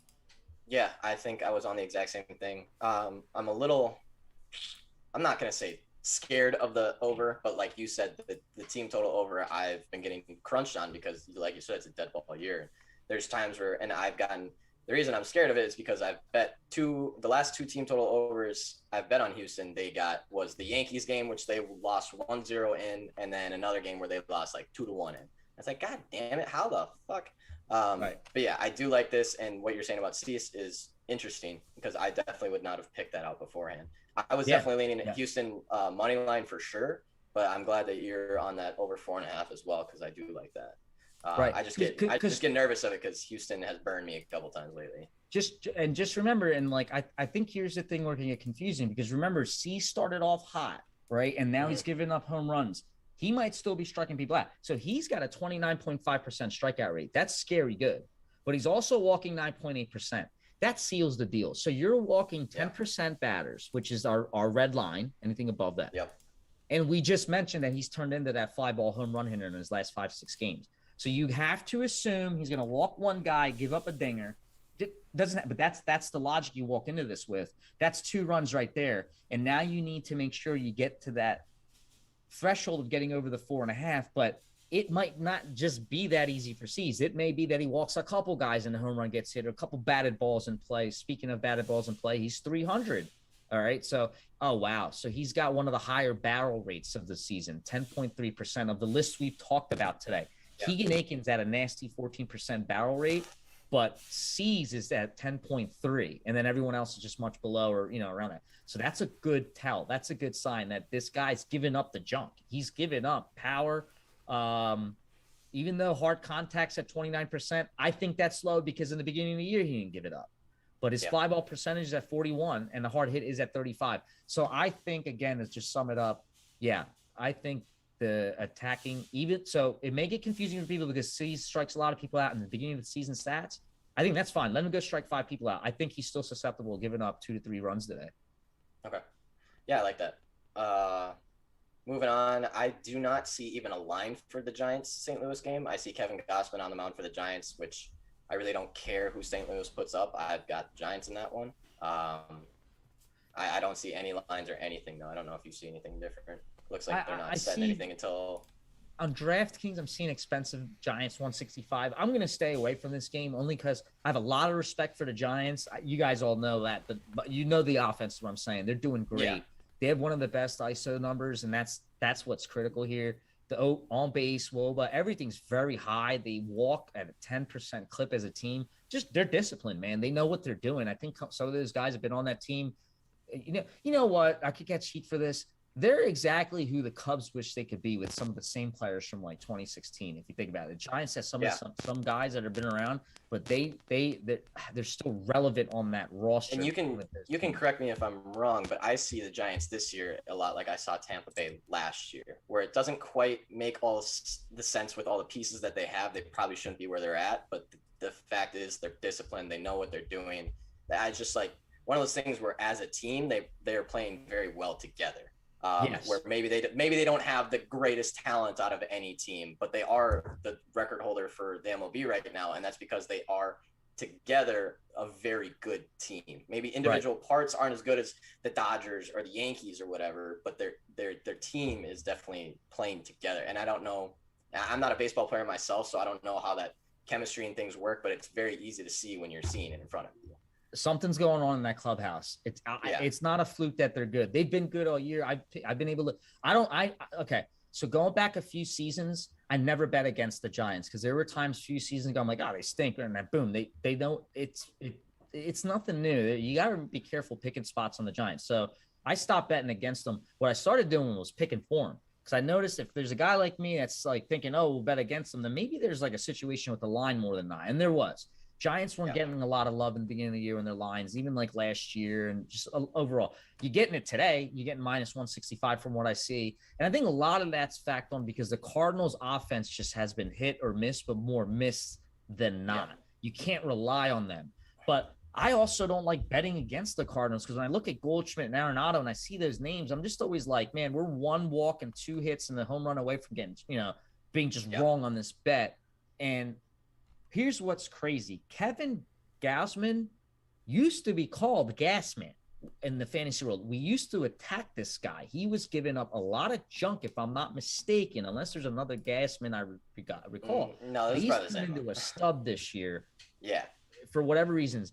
And I don't go against Gassman. I don't bet against the Giants historically. I don't bet against the Cardinals. Now, this year, I had this weird inkling. I'm like, well, when are those bats going to wake up? And I don't want to get caught on the other side of it.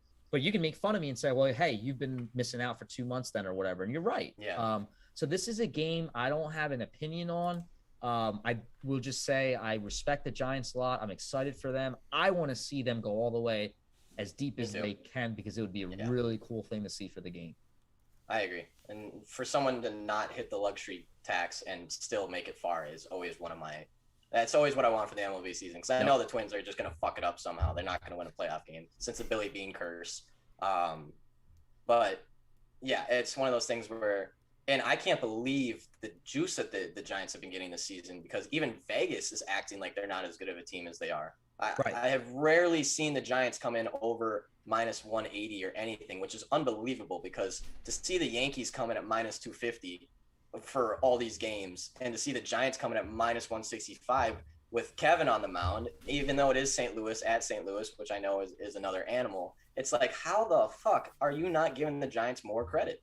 And Vegas has been doing it all season long. Like if you look at the Giants money line, if you put $100 on the Giants money line all season long, you'd be up 2,500, and that blows out of the water any other team. And it's just because, like, even though the Dodgers have the same kind of record, their money line, if you're betting $100 all season long, you're probably up maybe $100, $200. But because the Giants come in at such low odds every time, that's $2,500 on a $100 clip.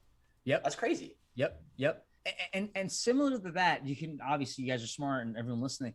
That's how I see that with like the Marlins line. I like the Marlins as well. Yeah, if you can pick on in the Royals too, you'll get them at these pick 'em prices. If you can get them, if you can do your homework and get the right spot in there, it just correlates to that money management you're talking about. Yeah, the top 4 teams that in that money line betting $100 game is San Francisco 1, Seattle 2, Boston 3, and Tampa Bay 4. Seattle, that's right. Seattle. Yep. And it makes sense. I never bet against Seattle. No, and I said it at the beginning of the season. I was telling Sean too. I was like, I cannot believe the odds that Seattle will come in on every single game. They were getting plus 190, plus 200 on teams that were not even better than them. And I was like, what the hell is going on? I'm just gonna take. And I took so many bets for the Mariners just based off value alone. Right. I was like, I don't even know if they're gonna win today, but the value alone is worth putting something on it. Yep, I agree. But yeah, so I like the Giants there. I tend to just bet the Giants no matter what. Unless I see something, unless they have a really bad starting pitcher or just going against a very good team. But in this situation, I kind of lean Giants no matter what. Don't know if I'll officially lay it until I see the pitcher, but I do like betting the Giants almost no matter what. Looks like next game, we got, 3 left? Next game will be hang on. Dodgers and Rockies. Dodgers on the road getting minus 200-ish. Colorado at home getting plus 170-ish. Julio Urias on the mound and Senzatella on the mound for Rockies. Now, before we start, I have been under the impression that Urias is regressing slightly. And it started with that Padres game where he got absolutely fucking shelled. Now, I'm looking at his game log, and I might be wrong because he went the next game, 12 strikeouts, 3-9, only 2-1-1 earned runs. But he doesn't seem as solid as he did starting this season, and that's just my take, and it's because I've watched him lately and it seems like he's just not quite what he was. I don't know how to explain it. And it might just be because I watched that Padres game and I watched him get shelled over and over and over. But yeah, I think he's in a little regression place. And I said the same thing about you, Darvish.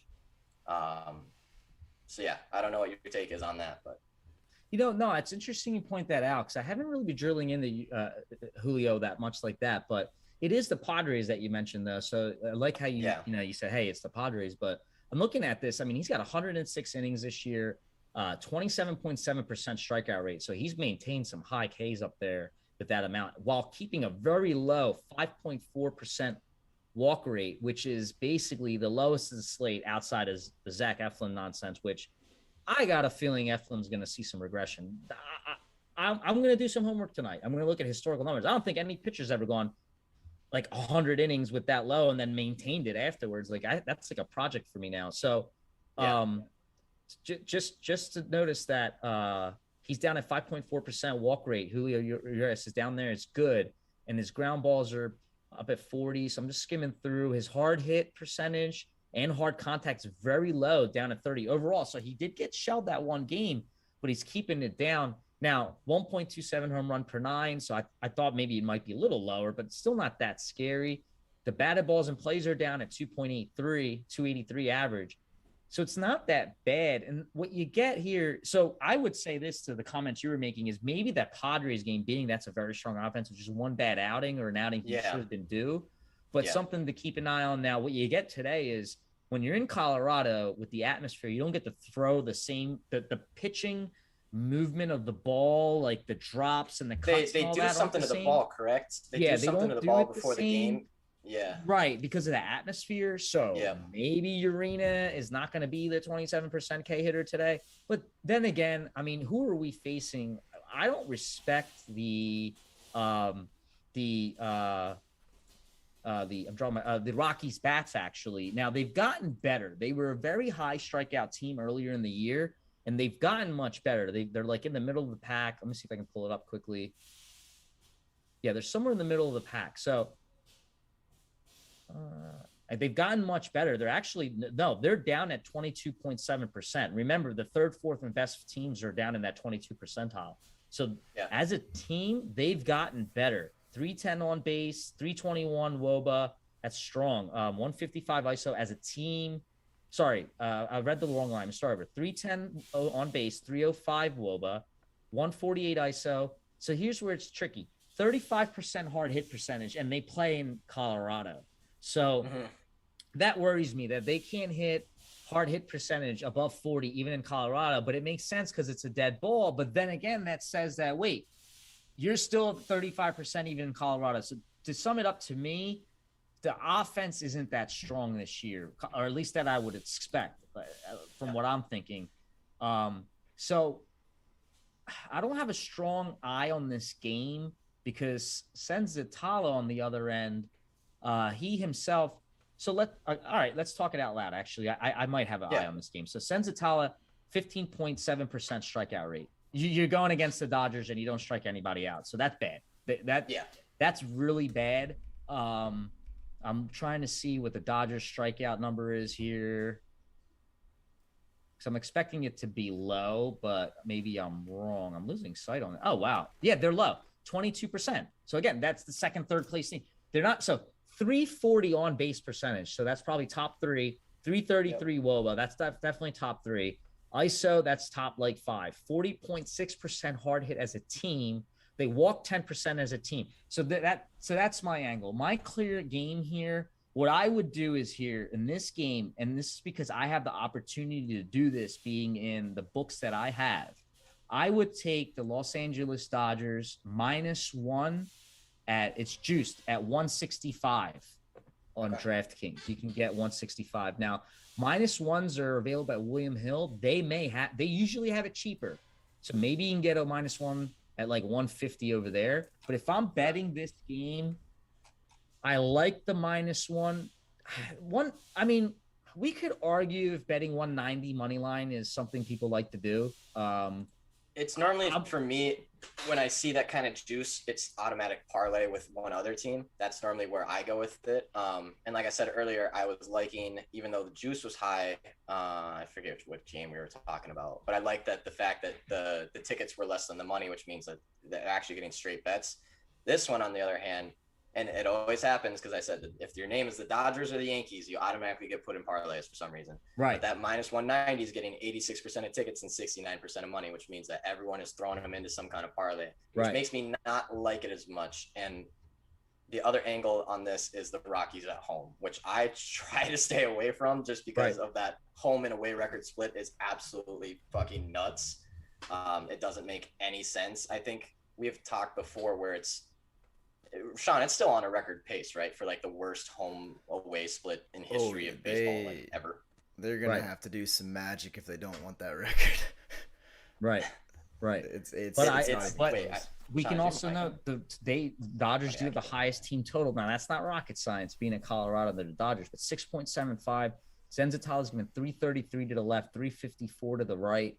All you need is Urias just to be decent today, I think. If he's decent and Colorado's metrics kind of project the way they do, where they can let me put it this way. If he's decent and the Dodgers metrics project the way they do and they show up and take advantage of getting that Rockies atmosphere and taking advantage of the fact that this guy's giving up 333 and 354 to the left, I do think this is a Dodgers game. It just sucks that the line's so high. And so that's why I like -1. It's still high at 165. I think there's another better game that I bet, which is my official. But it's good to see that there's a -1 at 165 when they're scoring 6.75 on the projection. And the run total projection for the Rockies is 4.75. And now Urias is only giving up 296 to the left and 282 to the right. So I definitely respect what Urias ended up giving. The mention you made that he may be slightly pulling back a little bit, especially with that Padres game. But if there's a pick in this game, I'm not betting over 6.5 team total runs. That's what I'm seeing at -120 for DraftKings. That's too high. But I have a hard time thinking the Dodgers don't pull off a win here today in this setup. So I'd have to do the -1. That's just my opinion. I don't know if you guys even respecting what the splits are and everything you guys are bringing up. Hello? I don't know if you guys can hear me. My shit just completely gave out. Yep, I can hear you. Yeah, you're good. Now, can you hear us? I can't hear you guys. That'll do it. Wait, so you can or cannot hear? Can hear me? Yep. Okay. I can't hear you guys, so we'll just move on to the next game. Hang on. My computer someone tried FaceTiming me and it just lagged out everything. Looks like the next game is Cubs D-backs, it looks like. Sorry. Angels and Seattle. Yep. And I believe you had a big play on this one, right? You like this is on the mound for this one? That's right. This is the official play I'm on. We're on Seattle Mariners over 3.5 team total runs at -120. We got it last night. I don't know if it was available. I'm sure it was available this morning, maybe a little juice if it moved. And I have a lean on the Mariners. It was +147 when I did the article. At another book, it was +150. I see a DraftKings. So last night, DraftKings was +145. Now DraftKings is +130. And here's what I like about this. Here's what you get with this: is you get Andrew Heaney, who has been exploitable. So his home run, I'm trying to zoom in here on my screen. His home run to fly ball ratio, his home run per 9 ratio is 1.64. And what's crazy here is this: he is striking out 26%. That's fine. And I know Seattle strikes out a lot, so I'm expecting Seattle to strike out. Hey, if we get into this game and they go over 3 off the bat, I'm not going to get scared, because here's the thing.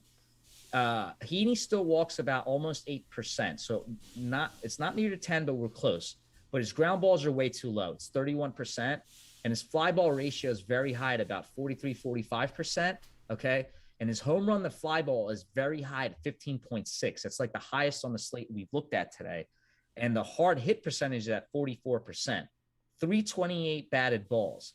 When you just look at a few other things, when I break him down head to head, it's in the write up I did. But when you break the metrics down head to head against Chris Flexen actually is a stud compared to Heaney. So except the fact that he doesn't strike people out, but Flexen, very low walk rate, 5%, very high ground ball rate, very low hard hit, very low fly ball, very low hard home run the fly ball percentage.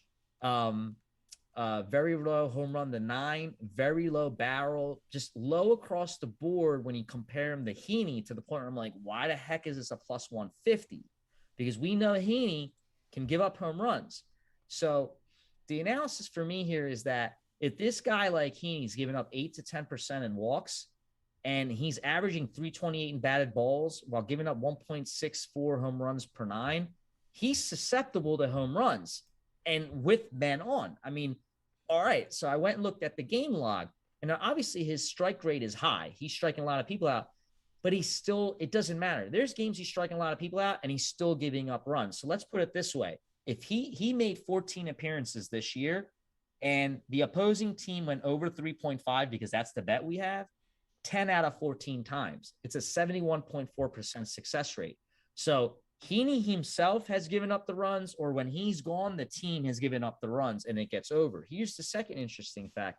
Heaney's playing Seattle for the second time. This is the third team he's playing for the second time.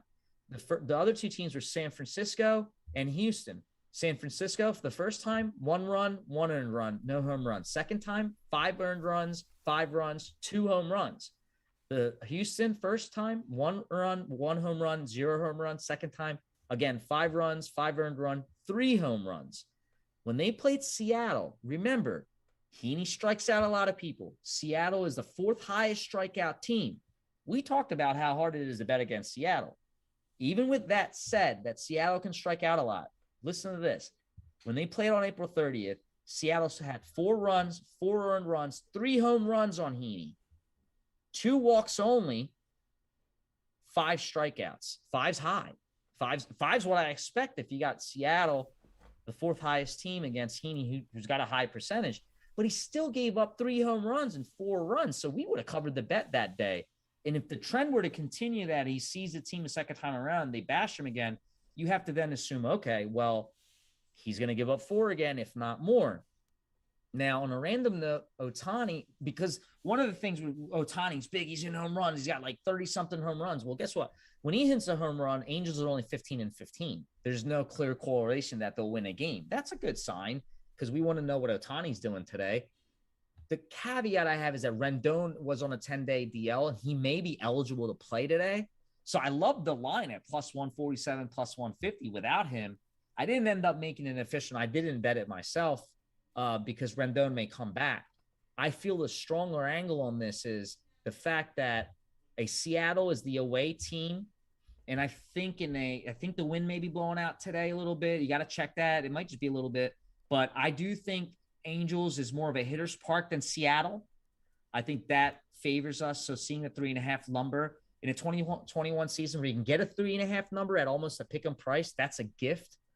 So we did our homework here, and you're facing Andrew Heaney, who, again, 10 out of 14 games, the team has let up over 3.5 runs. He himself has given up 3 to 4 to 5 across the board, even if he strikes people out. You get the away bats, you're going to get the guaranteed 9th inning. Even if you get 3 runs, you get one more chance to put one in. I think the strongest bet out of all the homework that I've done today that sticks out to me, and it's not a biasness because I'm in it. I almost got scared because we're doing the show, because what ends up happening is if I make a pick and then do a show covering every game, I might find a couple other things that were stronger than my pick. But as we've done this entire slate, I'm actually I feel safer being on this pick, because I just can't argue that the Mariners shouldn't be able to get on Heaney. Heaney should be able to give up just 1 or 2, worst case if he has a good day, and then we still get the extra end of the game to get over that hump. But I think Heaney's due or susceptible to just get us 3 runs here. And I think the stats kind of show that across the board. And not to kind of ramble again, but if you go head to head with Flexen and Heaney, if you check out the write-up I did, it's in my pinned tweet on my Twitter at Tech Money. There's just one screenshot where I circled things. You'll see that Chris Flexen isn't as scary as we may think. And when you throw him against Heaney, there's a clear pitching advantage for Heaney, as in he stays in control. He doesn't strike people for Flexen. He stays in control. He doesn't strike people out, but there aren't other metrics that scare you. Whereas sure, Heaney strikes people out, but all this other stuff, he's susceptible just letting people on and giving up home runs and all this junk. So I think that line was wrong last night at plus 145, plus 150. And it's kind of cool to see it move to 130. Now, I'm not going to bet it now because I'm assuming now I'm seeing plus 125. Man, maybe somebody's watching the show. I don't know. It literally in my face on DraftKings went from plus 130 to plus 125. So that in here is a 20-point move from last night in DraftKings. And I just think that line was wrong. I'm not going to go and bet Seattle money line now. A, it moved too much. B, Rendon might be playing. And I think it's still safer that I feel safer to get 3.5 runs over in all the homework we did than to kind of say, you know what, let's get the game in 9 and win. Even though I do lean Mariners to win it, I think they pull it off. But again, now that the line moved 20, 30 points and Rendon may still play, yeah, I'm just happy doing the over 3.5. And that's why I'm very strong about this Mariners play today. I like the over 3.5 at minus 120 is what we got it. And it was available at BetMGM at minus 120. It was available at what book did I do? FanDuel at minus 120. Bet America also had it. So there were various books across the states that did have it, and that should still have it. Maybe it moved a little bit though to a little price, but that's my favorite play today, man. Mariners over 3.5. Yeah, it looks like it moved up closer to minus 130, but still, I think great value there. Yeah, not bad, not bad. I'm currently listening on my YouTube on my phone because I don't know what the hell happened to my audio. My shit's just glitching everywhere, but I can hear everything. So yes, cool. I would agree. I think, I look at Andrew Heaney with a 5.38. Strikeouts have gone down. Earned runs in his last 3 have not been good. I think I'd be along the same lines. And I know we talked about it earlier. The Mariners get a lot of disrespect for no real reason. Yeah, as far as I've seen, I mean, they always come in way undervalued in my opinion. We talked about the money line, betting them all season. But yeah, I do like that. I think I like that team total over. And you said that the odds were not as juiced, right? I think I missed that part. Yeah, I think he said minus 130 is what he's seeing now. Bet US it's 130. That leaves 2 games left on the slate tonight, both at 9:40. We got Kyle Hendricks on the mound for the Cubs, going to Arizona for Madison Bum Trash Gardner. I've been a big fan of fading Bumgarner up until his leave. He caught me once when he did his little 0 earned runs thing, but other than that, man, I'm looking at his game log and he is not the same Madison Bumgarner that he has been at all. Not even close. Nope. Yeah. What's your take on that? I'm with you. Bumgarner. So last few seasons, Bumgarner and Robbie Ray were the guys to go bash and attack. Robbie Ray turned out to be a good guy now all of a sudden, but Bumgarner is still there. I'm seeing 40% hard contact. That's red.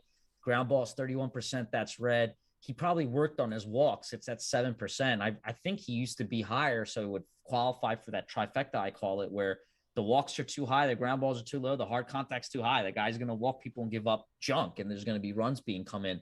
I mean, the ERA, like I said, I used to not really look at ERA too much, but it's high. It's there.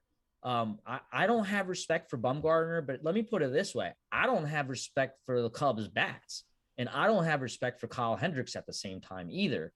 So this game is just like a honky game to me. I don't know what the weather is. I'm trying to see if I can find it. Weather is are they going to open the roof at the Diamondback Stadium or not? How hot it is when it gets super duper hot. But I'll tell you what, the over 9, if someone made me do a write-up or something on this or make me pick a side, I'm doing over 9. I see minus it's 120. Saying 103 with 5 miles an hour going out. But I don't know if that's roof open, roof closed. Yeah. So I don't know. I don't like this game in setup versus a lot of other things, just probably because I'm having a hard time reading it. But I think over 9 is the way to go. Even though I don't like the Cubs bats, and the Diamondbacks bats can be weak without Ketel Marte. But it's like all we're relying on is Hendricks and Bumgarner to kind of just like not be on their A day, which it's like it would happen more than not. But then someone can argue and say, well, Bumgarner could have his day showing up against the Cubs lineup that just hasn't been as sexy, right? And production wise and vice versa. So that's why it's a tricky game to me. But I feel safer with the over 9 being in that stadium and that heat, and that maybe these two junk pitchers may give some stuff up. That's my opinion. So I just saw the line move now. Over 9's minus 115. So it came down a little bit, $5, but that's my take on that. Not a strong take, but I like the over 9.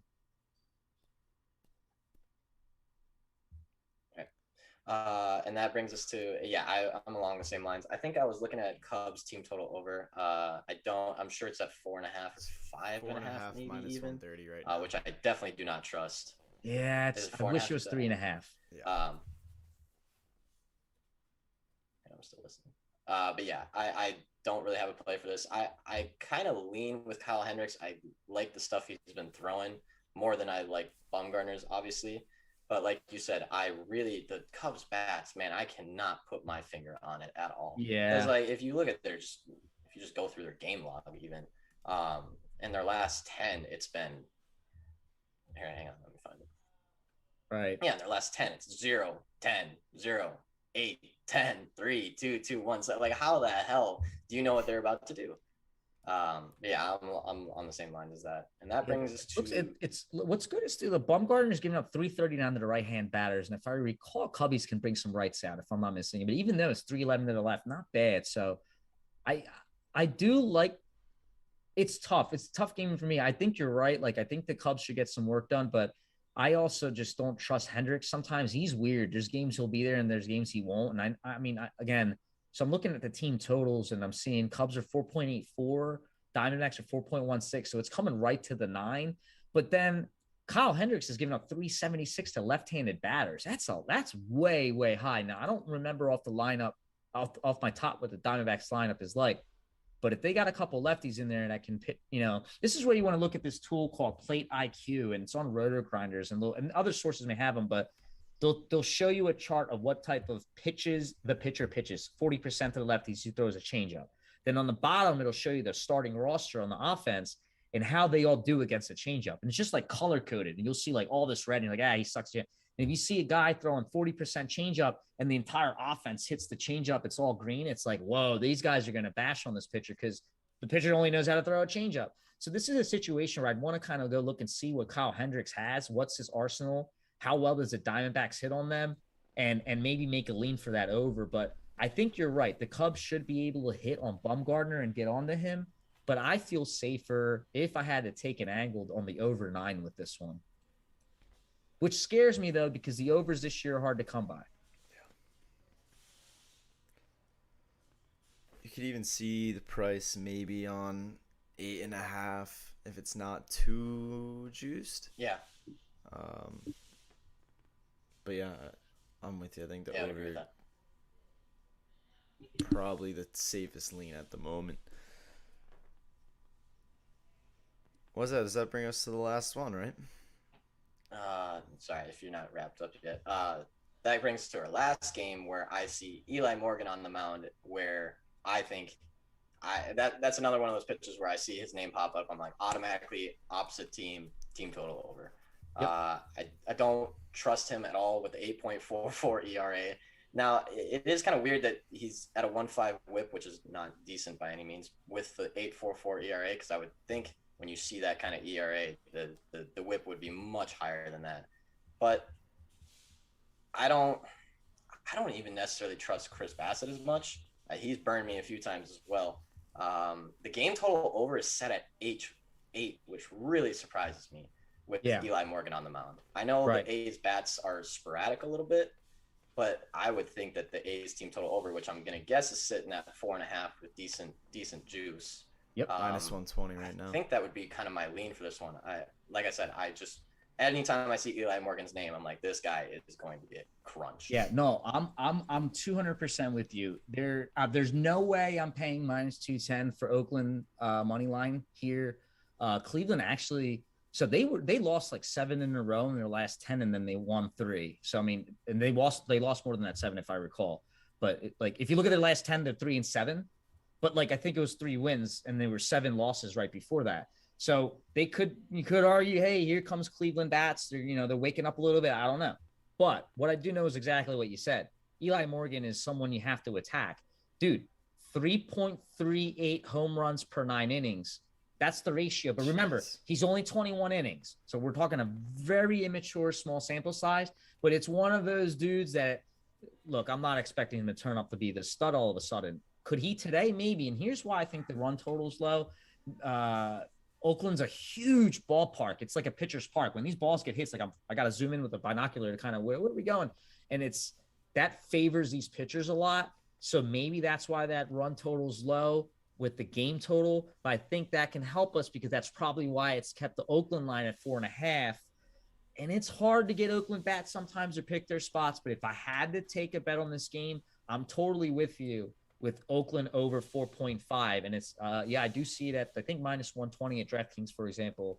And that's my way to go. Morgan, look, 21 innings, but 22% K rate, doesn't strike anyone out. He doesn't walk anyone out, but being it's 20, he doesn't walk anyone, but being it's only 21 innings and seeing that we know he can give up junk, I don't believe that low number. I think he's going to regress. So I think a 4.2% walk rate is easily going to look like 6, 7, 8 or anything higher. And if I'm wrong, that's fine. Then I'm going to have to show some respect. But at this point, I don't think he can keep a walk rate down that low. That's my opinion. I don't think he can keep a ground ball number down at 20%. That doesn't make sense. When you've given up 3.38 home runs and your home run to fly ball ratio is 21% and your fly ball ratio is 55%, but your ground balls down there like you're a stud of like gods of ground balls at I'm sorry, I read that wrong. The ground I'm losing my mind at the end of the show. The ground ball is in our favor. It's at 20.9%. So anything below 38. Let me correct myself. So this guy's trash when you look at the fact that his ground ball is so low. Like if he rolled the ball in the ground, it may still come up and out barreled. Okay, let's put it that way, is what we're saying. So way low ground ball, a high hard percentage, very high fly ball percentage, very high home run to fly ball ratio, very high hard hit, the 3.38 home runs per 9, only in 21 innings. So this guy's just giving up way too much junk. 13% barrel. That's up there with 14 with Keegan Aiken, the two guys that the fellas in here wanted to attack. I'm with you. I think Oakland Athletics over 4.5 is the play. The only reason it might not work is because you got 2021 dead ball, and it's Oakland being a pitcher's park. It's a big park. But statistics-wise, this guy should get lit for 2 to 3, and then you get the bullpen to face to get over that run, if not if he gives up more. So I'm with you. I love your angle on that 4.5. That's the slate. Slate for the day. Slate. Yeah. I like it. I think that's the last game of the day. Yep. I'm still on a delay here, so sorry if this sounds You're weird. just to recap kind of what we went over real quick. I believe it was Twins over 3.5 as a good little spot. That was a good lean. You liked Miami in the first of the Philly Miami doubleheader, but not so much. We talked about Pittsburgh Mets a little bit, and Mets a good spot. Possibly, I forget what you thought the Padres were going to do well today, correct? I forget what your. I think Padres Fetty. should be able to score on Fetty. Like that was our analysis there. And the recap with the Marlins was just the fact that we can't trust Matt Moore. So I was a little worrisome and shady about game 1, even though. Yeah, I don't have Alcantara pulled up. I'm a little nervous about game 1, but game 2 about I think Marlins plus 120 is the way to go in that one. Yeah. And then we really kind of staying away from that Yankees-Boston game. That's just a weird with Martin Perez there, and not for sure on who Yankees is putting out yet. But that's just, like I said, stop betting on Yankees just because their name is the Yankees kind of thing.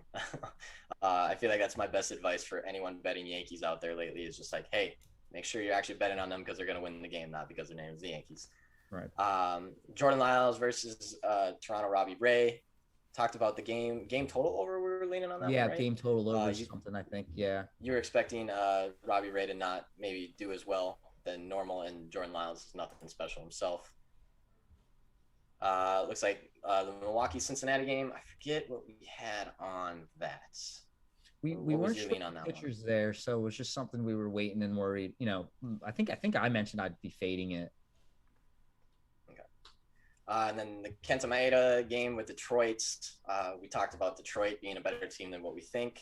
I'm going to personally stay away from that second game because I do not like the second game of the doubleheaders. I'm a big fan of fading Kenta Maeda this season because he's in a huge regression season. However, in his last 2 starts, he's pitched pretty well. Yeah, and just to mention on that doubleheader, I think what we want and what we talked about is take the Twins over 3.5, that -180 line against Urena, whichever game he's in. If you can get that over 3.5 against Urena at almost a pick'em price, I think that's the bet for that series today. Yeah. And then going on to Zach Eflin, you think that he could really struggle today between the heats, between just what you've seen on his stats and everything. And I forget, did you like Miami to win that second game? I do. Well, I like Miami money line with Pablo Lopez that game. I have a biasness and like for Miami in unique spots, and I think Pablo can do it. So I think plus 120. I think it's a good. I like it. Okay. And then moving on to Atlanta, Tampa Bay. I'm with you on that. I really want to play the Tampa Bay team total over. I really want to play the Tampa Bay money line, but with Charlie Morton on the mound, it gets a little nerve-wracking. I know that Braves bullpen is not anything special, but if Charlie Morton goes out there and pitches his 6 innings the way that Charlie Morton's been pitching his 6 innings, I think that's just a game that I kind of want to stay away from. I really want to bet Tampa Bay on that one because I really do enjoy betting Tampa Bay, especially on the road because they are a very good road team. Yeah, I think we'll get Tampa spots this weekend against Atlanta. Yeah, and I think you had a strong point in saying there's definitely going to be better options forward in this series with a couple games in this series. There's definitely a better spot to take Tampa Bay moving forward. Moving on from that, we talked about Houston team total over, and then also liking the money line. Cease, you spotted an attack on Cease. Yep. Lance McCullers Jr. may get himself in trouble, but you talk about those ground balls. He's always getting himself out. Always those double plays. He may get himself into trouble, but he can get himself out of it very easily. I wouldn't say very easily, but better than most pitchers can. Right. But yeah, I also agree with that team total over. I actually really like the money line on that one. I think that they should take care of the Sox today. Moving on, fade Keegan Aiken. That's all I have to say about that game. That's basically it. The Royals team total over. I don't necessarily like the Royals money line just because I don't trust the Royals either. Just as much as I don't trust the Orioles. I think that the Royals are a slightly better team than people give them credit for, but I don't have enough confidence in them. But Keegan Aiken, I'm just on a fade train with Keegan Aiken. Whenever he's pitching, just take the team total over on the opposite side. And the Royals bats aren't necessarily bad. Moving on, Dodgers, Colorado. You just talked about Dodgers. The only alarm that I have on that game is the tickets came in at a higher percentage than the money, which means that it is getting parlayed by most people, and that normally makes me kind of want to stay away from it just because fluky things happen. Colorado being at home, I just see enough angles to not bet the Dodgers, and I hate not betting the Dodgers because I feel like an idiot when they win 10-1 half the time when I'm like, oh, I should stay away from that one. But I think avoiding some trap games here and there definitely pays out in the long run, even though you have to watch the Dodgers cook some teams when you weren't on them. Giants, St. Louis, Gossman on the mound. We don't know the St. Louis pitcher. I talked about just the fact that I bet on Giants anytime I see him at good value just because it's the Giants, and I don't understand why the value is so good half the time. Yeah. Kyle Hendricks, Madison Bumgarner. Don't trust Cubs bats, but don't trust Madison Bumgarner even as much. I think for me that's a stay away just because I really don't. I was hoping one of those team total over. I was hoping the Cubs were going to get over 3.5. I was really, really hoping it was going to be over 3.5, like -135. But to see that over under set at 9, I think you're a little lower on Kyle Hendricks than I am, but we both kind of agree on Madison Bumgarner, where it's just like he's just not the pitcher he was. But you know like what? Said, the Diamondbacks lineup is just not the same without Ketel Marte, in my opinion. So it's for me, it's a tough game to gauge, but I don't blame you. I think I'd have to side a little bit with the Cubs because the Diamondbacks lineup's a little weaker, and it's still Bumgarner. It's still Bumgarner. We know that. Yeah. And then you really like the attack on the Seattle Mariners on Andrew Heaney at that over 3.5. A good juice too, surprisingly, with the game total over being at 8.5, 9. I agree. I think that the Mariners get disrespected a lot by books. I think that you can find very good spots for them. We talked about their money line being the second highest in the entire MLB. I like the over 3.5. I think your analysis of that was spot on. And the money line isn't bad either because we'll see what the Angels can do. Right. Yeah, I don't necessarily like. I think that's way too much value to be putting on the Angels at minus 150-ish. Yep. I feel like that's just an Ohtani effect. Yeah, and it's moving down. Which, by the way, the media is eating that man alive. Holy shit. That is all I hear about, which is cool. Like, honestly, we talked about it a couple days ago after the All-Star game, which is like really awesome what he's doing, and it's absolutely incredible. We're watching history before our eyes and everything. But the fact that you go to Xander Bogaerts at the All-Star game, and your second question to Xander Bogaerts is, how does it feel to be Ohtani's teammate? I would have turned around that reporter and been like, fuck you, I'm an all-star too, jackass. Don't ask me about Ohtani when I'm an all-star too. And one of the best all-stars. He's a great player, right. So yeah, big fan of Ohtani. He deserves all the credit. He's getting all the respect, all the media attention he's getting. But like, hey, let's not suck his dick too hard. Like, he still is a baseball player, and there's plenty of other baseball players that are playing good in this league. But yeah, I love Ohtani. I love what he's doing. I think it's awesome that I get to watch this history because it is incredible what he's doing. And then the last game of the day, Eli Morgan versus Oakland A's and Chris Bassett. I just pretty much fade Eli Morgan. That's interesting about the ballpark. I did not know about that, and that's probably why that total is sitting at that 8. Yeah, you'll see it now that you like thought about it. It's just like it just takes forever. I hate looking for offense in Oakland. It always bites me. Yeah. Talking about I think that Oakland team total over. I don't necessarily trust that money line at minus 200. I think that's just a little bit too much. The one part I didn't say anything about before is the Athletics are getting 68% of tickets, but 28% of money, which scares me off that money line even more, because that just means, again, with that amount of tickets and that low of money, people are just putting, I'm sure, judging by what I've seen from tickets and money today, it looks like people are parlaying Athletics with the Dodgers, with maybe the Blue Jays too. That looks like the three most common teams to parlay today. Dodgers.